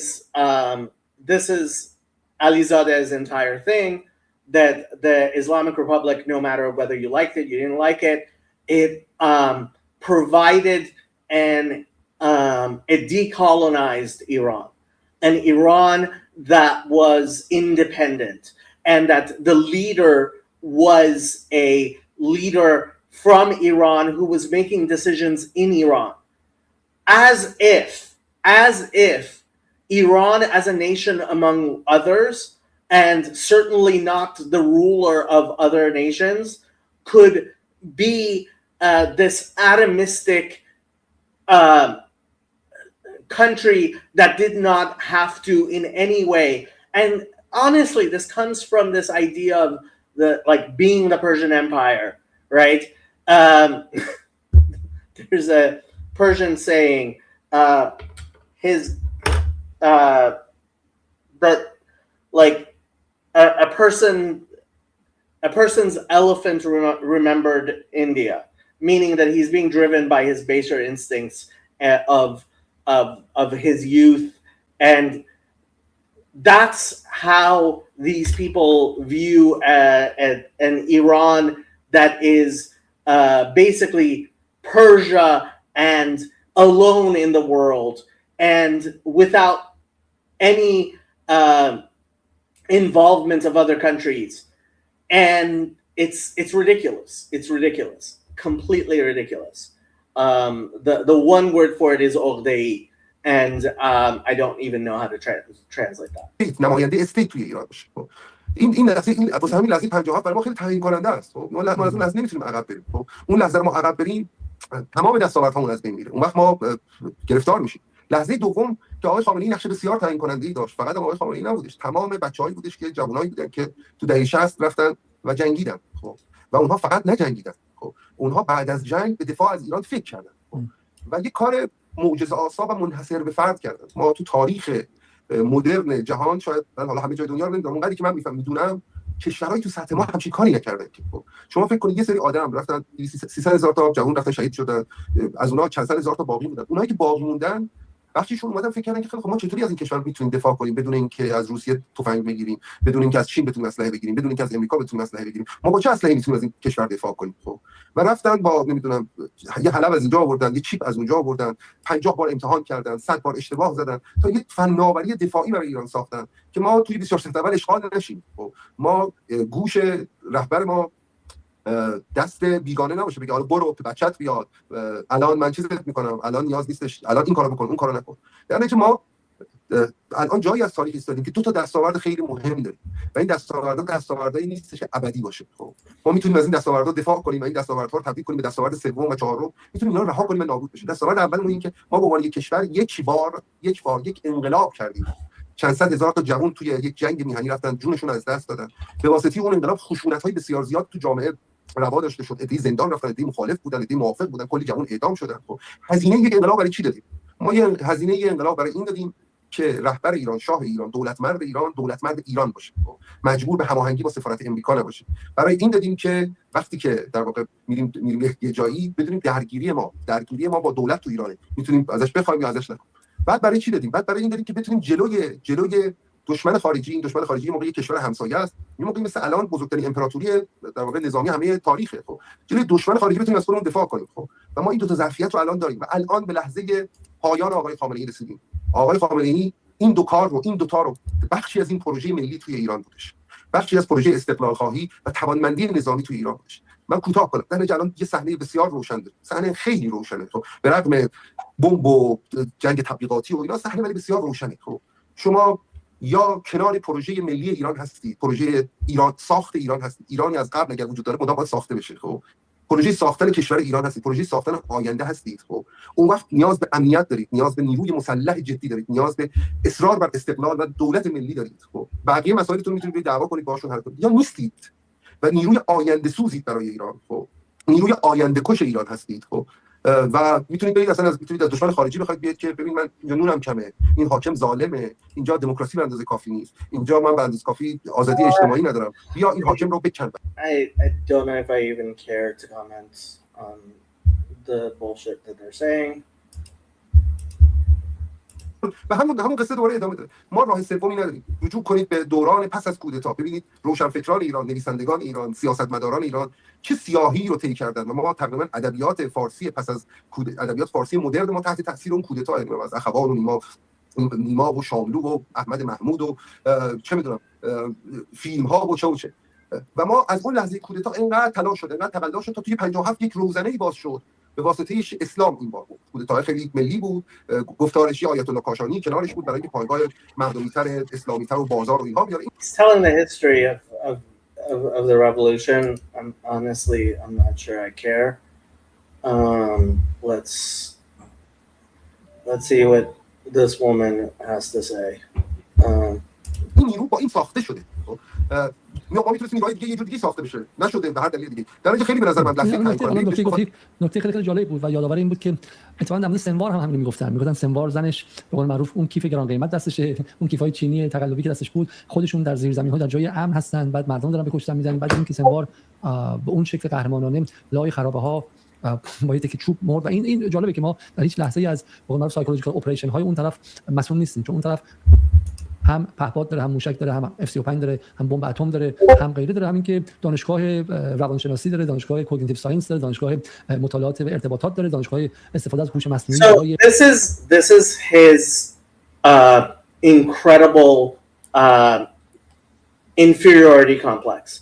He talks about how he expects Iran to be less capable. And funny enough, I mean, he talks about like Israel being established by people who came from Europe, and therefore they obviously had made universities, et cetera, et cetera, et cetera. And so it's normal for us to be constantly trying to play catch up, as if they couldn't simply do what was going on during the time of the Shah. What my dad did. My dad went to Technion in Haifa, and he went back to Iran, and he was working in Iran. It's this incomprehensible desire for and I think it comes from Marx, honestly, for an untainted Rousseauian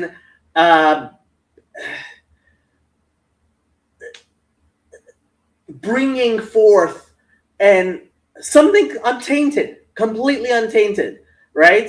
To go back to how we were, and in order to achieve this, we have to be willing to suffer for anything. And this is what the Marxists have always done.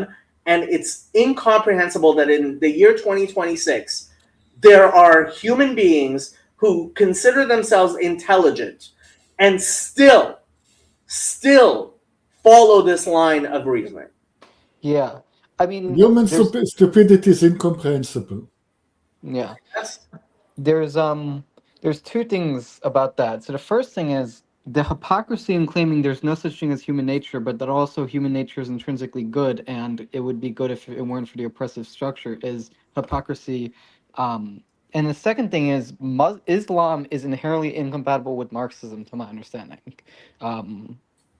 So I am curious, like, why this guy describes himself as, doesn't he describe himself as a Muslim Marxist? Like, that makes no sense to me. No, he in fact says that he is he claims that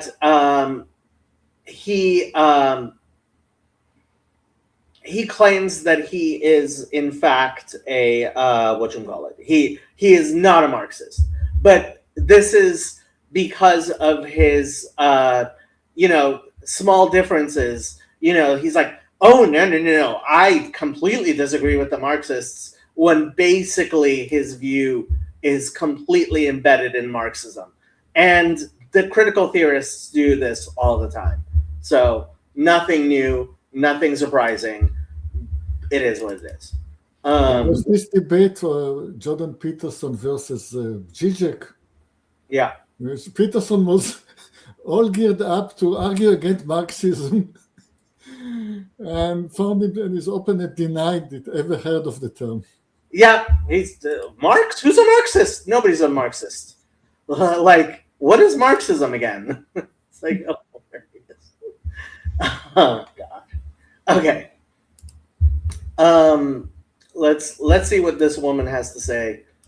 ایجاد الگوریتم روانی داره و الگوریتم رو میشناسه و مغزهای ما این کارو میکنه که بگه آقا رهبر من از من این لحظه رو باید به قول معروف حداقل ماها وظیفه‌مونه که این لحظه رو بتراشیم بیاریم بیرون. اینکه سید علی خامنه‌ای که دقیقاً یک سال نگه بهش میگن که در زیر زمین زندگی میکنه، روی زمین اون هم در حال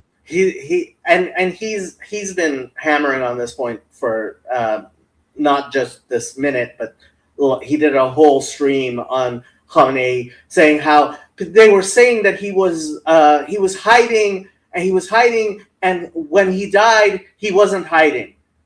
Yeah, that's when he died, when he came out of his hiding hole, and that's how he died. Don't make it sound like he was some brave. He wasn't, but that's how he is romanticizing Khamenei in his mind. که در حالی که تمام تصاویر اونوریه اینه که با کوچکترین آژیری دیدین تصاویری که نتانیاهو داره میدوه در اعماق زمین فرار میکنه. خب ترامپ همینطور توی اون بانکر اونجا وحشت زده قرار داره و آقای خامنه‌ای در سر جاش نشسته بود. Trump is in a bunker, and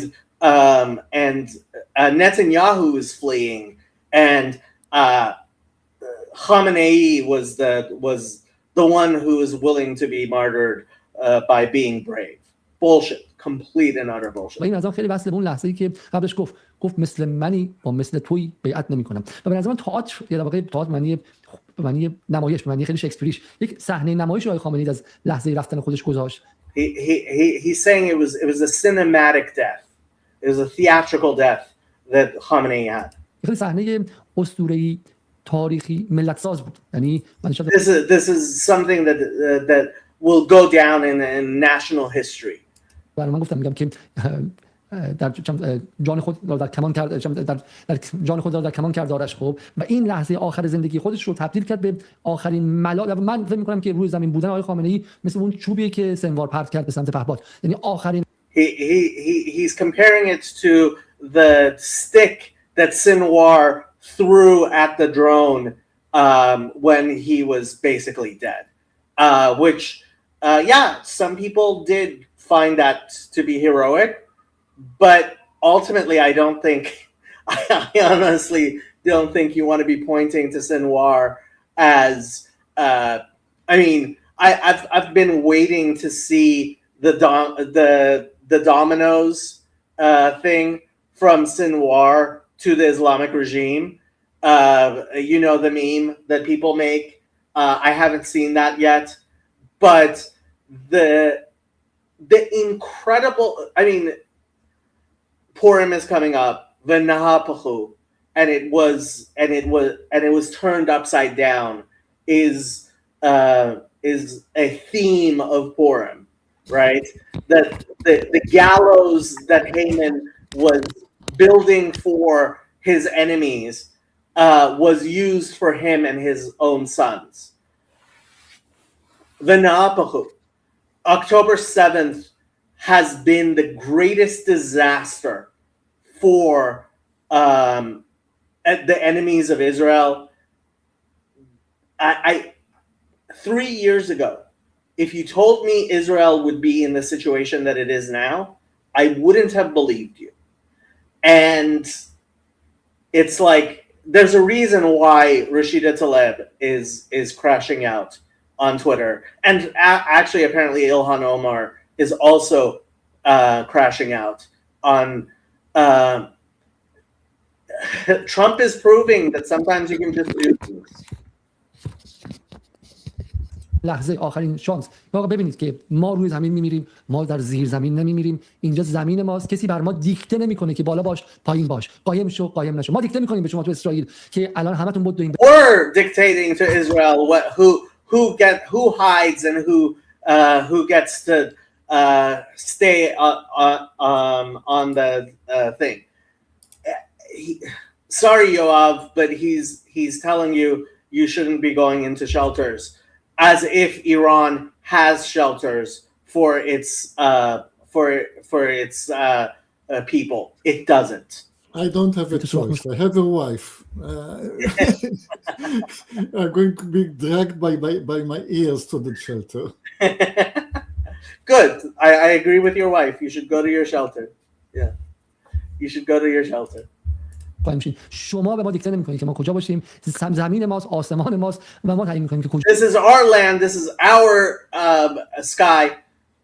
I have to say, the funny thing is, he's an exile in Iran, in London. He can't go back to Iran himself, which is the hilarious part of how idiotic this man is. I have such contempt for this man. And what? As a matter of fact, the sky is already ours.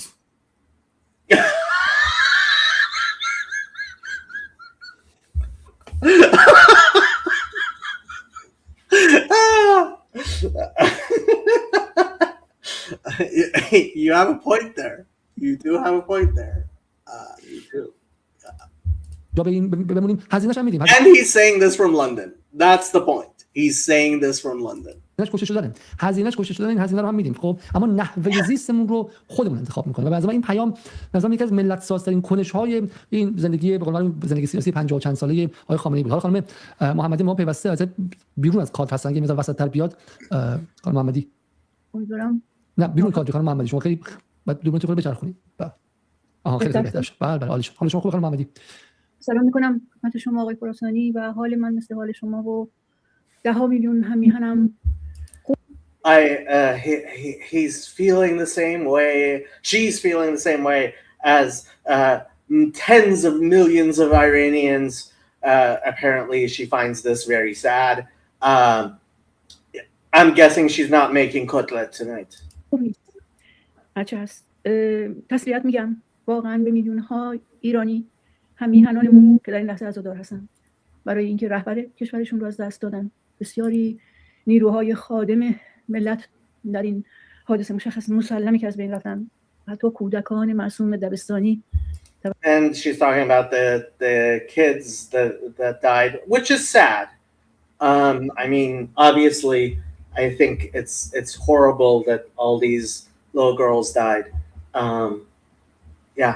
توسط ائتلاف وحشی بی پرنسیپ ترین بی اخلاق ترین ائتلاف سیاسی حداقل در دو قرن اخیر که فریاد حقوق بشر و استقلال و قوانین بین المللی نظم جهانی گوش فلک رو کرده بود این کسی. She's saying that like these are people who claim that they care about humanitarian values, etc., etc., etc. این مولودی بود که این نظم جهانی میتونست هدیه کنه به مردمان، به اونهایی که خودشون رو به خواب زدند. گرچه میگن خواب رو نمیشه خوابی کسی رو که خودش رو به خواب زد نمیشه بیدار کرد، اما به اونها با لعن و نفرین باید گفت. Someone who is deliberately sleeping cannot be awoken. She's saying the people who seem to, yeah, apparently she's some sort of Gnostic. اینه اون جهانی که شما ایران رو She's awake and nobody else is. I have to say, how come you're showing your hair? That's not allowed in Iran. And Mr. Khamenei, who you're grieving for, would be wondering why this woman is allowed to walk around in such an un-Islamic manner. و همه ملل در حال توسعه و رشد رو و زیر ستم رو محکوم میکنید که این نظم جهان. If you really care so much about Ayatollah Khamenei and the Islamic Republic, I suggest maybe you might want to wear a hijab. Maybe. رو قبول نکردن به هم زدن. بله وقتی که And she's talking about how other people aren't noticing their hypocrisy and noticing it's like it's amazing. It's amazing. وقیحانه این ائتلاف کثیف در دریای کارائیب تشکیل شد و اون حرکت دزدان دریایی که قرن‌هاست دیگه بشریت توف میکنن بهشون، اون حرکت رو انجام دادن و رئیس جمهور ونزوئلا رو دزدیدند. And she's complaining about Maduro being kidnapped. خب برای خیلیا گرچه خیلی وقت بود نگرانی ها بود، اما ارسال هرچه بیشتر ناوها و ادوات و آلات کشتار جمعیشون به منطقه ما، به دریاهای پیرامونی ما، نشان دهنده این بود که این توطئه کثیف داره متوجه کشور ما میشه. در عین سوگواری و تسلیتی که به مردم میهنم میگم، دلم میخواد این مژده رو که با این دلگرم میشم به زبون بیارم که حسرت به دل مونده اونها که یک زخم واقعا خونچکان همیشگی خواهد بود، یعنی ربودن رهبر ایران در دلشون موند. خیلی صبر کردن تو این آبها تا جایی که فاضلاب‌ها ناوهاشون رو پر کرده بود و دیگه چاره ای نداشتن. میدیدن که با یک نیروی، با جبهه‌ای طرف هستن که از کشتن بیم نداره، از خفت گریزانه. She's saying that the Iranian people are having to deal with a foe who doesn't care about killing people. Oh, really? Really? I wonder what the people in the United Arab Emirates are thinking about the government which you are mourning. پس تصمیم ناگزیر خودشون رو گرفتن و اومدن تا این درد بی درمان خودشون رو به یه کمی تخفیف بدن. نمیتونستن که به قلم روی آشغال خودشون بکشن رهبر ملت ایران رو. پس اومدن این کار رو انجام دادن تا هم شاید خودشون آرام گرفته باشن، همین که بدون اینکه بخوان درس بزرگی بدن به کسانی که آگاهانه یا ناآگاهانه این جانورها رو، این موجوداتی که سازمان ملل رو به استیصال کشوندن. گوترش فقط گریه نکرد ولی گفت ما دیگه نمیتونیم، کاری از دست ما بر نمیاد. آمریکا خودش از همه بالاتر میبینه، بگن این که هیچ کار است نظم جهانی که براش پوز میدادن.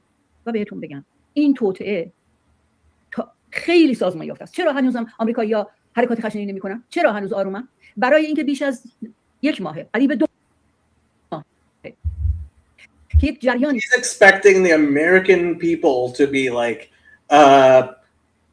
uprising. افتاده در خارج از کشور با چهره مشخصی از CIA که همه میشناسن، با فریب خوردگانی که از ایران گریختن و گمان میکنن که حالا اینجا چه خواهد شد، با عده‌ای در داخل که یا اسیر خشمشونن یا اینکه واقعا ویروس غربگدایی هستن. این جریان داره کاری میکنه. اینها میخواستن ایران رو ونزوئلایی بکنن، واقعا به این نتیجه رسیده بودن. گزار مسالمت آمیز آقای آهی میمد تو BBC قول میده. They want to turn Iran into Venezuela.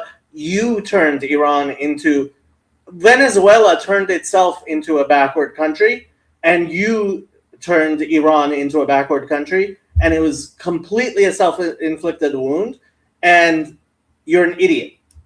گزار مسالمت با شما کاری نداره، رهبرتون میدوزید، بعد شما با هم کناری. هنوزم سکوت کردن. حواس ما باید باشه، حواس مردم میهن دوست ایران باید باشه که اینا ایستادن ببینن در داخل آیا شخصیت‌های بی‌هویتی و یا نادانی پیدا میکنن که قبول مسئولیت کرده زیر علم اینها برن، بگن بسیار خوب ما خیلی متاسفیم از دست دادن رهبری و کشور رو اداره میکنیم و بعد این مذاکرات واقعا سیرک شده 23 ساله رو به سرانجام ما میخوایم میرسونیم. ببخشید دیگه طولانی گفتم. نه مثلا می‌خواستم که اولین واکنش شما رو بگم. حالا خانم محمدی خود شما بالا شخصا من این سوال از آقای از آقای خراسانی هم پرسیدم، از شما میپرسم اولین حس شخصی شما چیه؟ شما هم سالها خارج از ایران زندگی کردید، به قول معروف تقریبا تبعیدی است. Apparently she also is not living in Iran. Interesting. خیلی از دوستانتون سالها زندانی بودن در ایران، اعدامی بودن و غیره. Your friends were imprisoned and were under capital punishment by the Islamic regime. بالاخره شما به قول معروف حزب اللهی مثلا بلایی که نبودیم که. خب چیزی که شنیدیم چون این در واقع طراحی شده بود که مثلا روی اون خشم، روی نفرت‌های اجتماعی ایرانی‌های مخالف بنشینه، درسته؟ یعنی طوری که ترامپ رو انجام داده و کل این فرآیندی که از دی‌ماه آغاز شده بود، جنگ روانی اطرافش و اون کاری که اینترنشنال. So he's saying that like there was a psychological warfare since what happened in the massacres in January. F you. این بود. شما وقتی که خبر رو شنیدین چه حسی کردید؟ شما میدونید که خبر رو هممون ذره ذره میشنیدیم، خدایا مبادا راست باشد، ولی ته دلمون خب به هر حال میدونستیم. برای من مشخصا که میگم تو مصاحبه‌های قبلی گفتم اینا به این قصد اومدن تو منطقه، این بود که اون احساس کردم که بله، اولا تو دهنی محکمی به تمام اونها دیدم در صحبت‌های آقای شما و خراسانی که یا اونایی که میگفتن زیر زمین قایم شده کجاست و اینا، همون لحظه اون به نظرم اومد که یکایک این کسان رو که باهاشون مخاطب بودم، گفتم، شنیدم ازشون، همه رو در نظر خودم آوردم یک جا و گفتم حتما همشون از تماس با من یکی مدت‌ها خجالت می‌کشن و همینطورم شده و همینطورم هست. من احساس کردم که دروغ نیست این هویت ملی، مذهبی، مجموعه این فرهنگ، 1500 سال زمان کمی نیست. همیت و هویت ایرانی که 7000 سال تاریخ داره با یک بخشی از اسلام تلفیق شد که شهادت رو به هر حال ترجیح میده به خفت یا پیروزی های.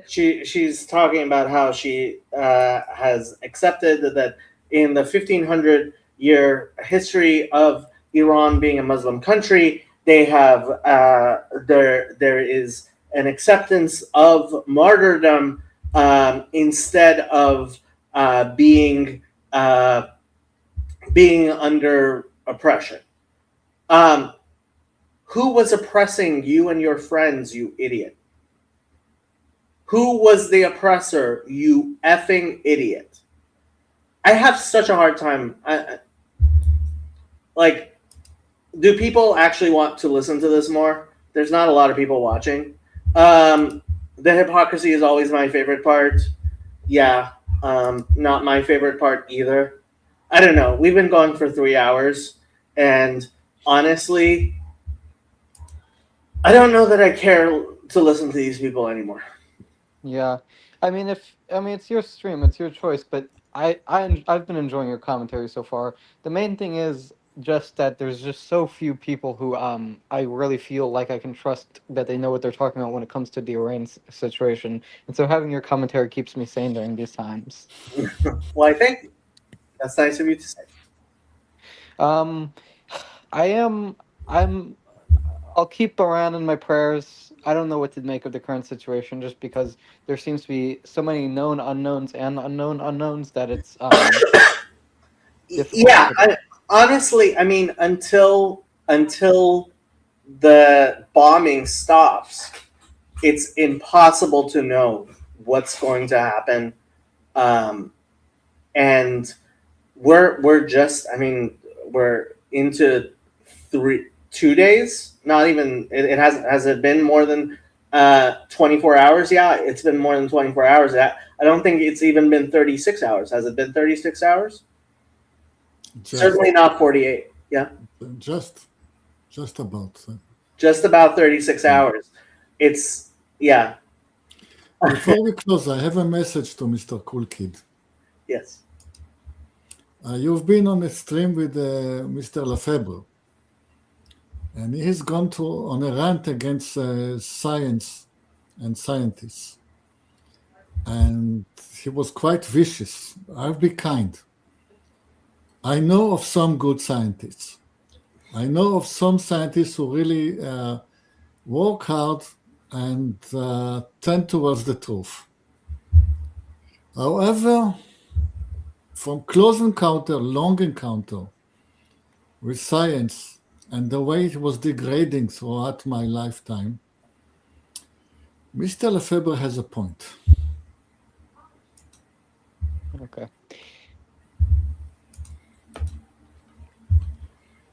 Okay. Okay. Yeah. So I guess when we get more information, you'll do a follow-up stream. Probably. I mean, I'm probably going to go ahead and go to the protest in an hour at the Federal Building.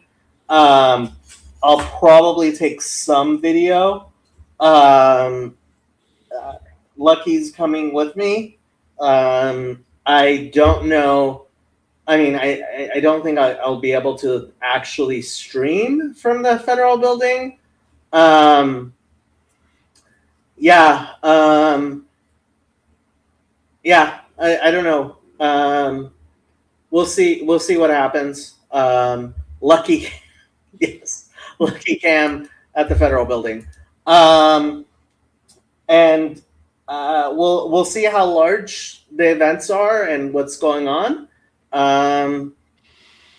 Yeah, and then so it's scheduled from 1 to 4 p.m. Right now is noon here in Los Angeles, and I do wonder how many people are going to show up and what's going to happen. I would not be surprised if some regime forces show up. That's one of the reasons I'm deliberately bringing my dog, and I think other people brought their dogs yesterday as well. Yeah, we'll see. Any final words, Mr. Bressler? No, it has been illuminating. Hopefully so. Okay.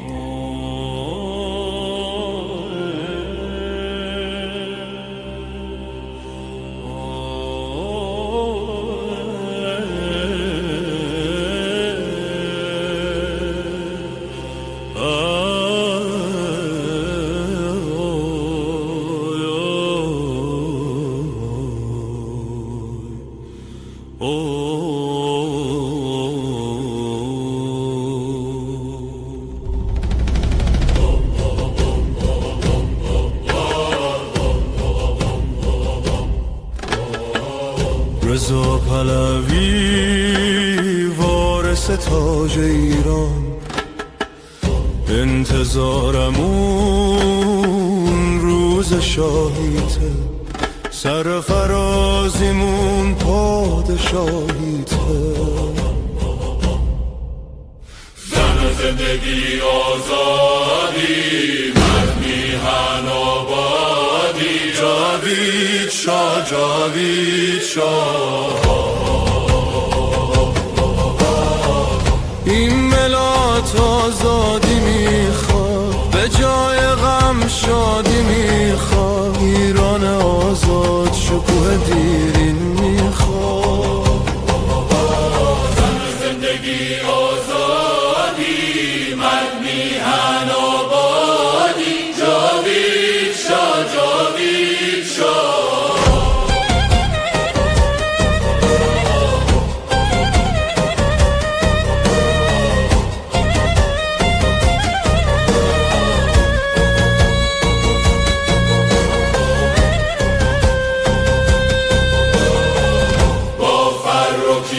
مردم ایران بازگشت تو را از خود میخوان.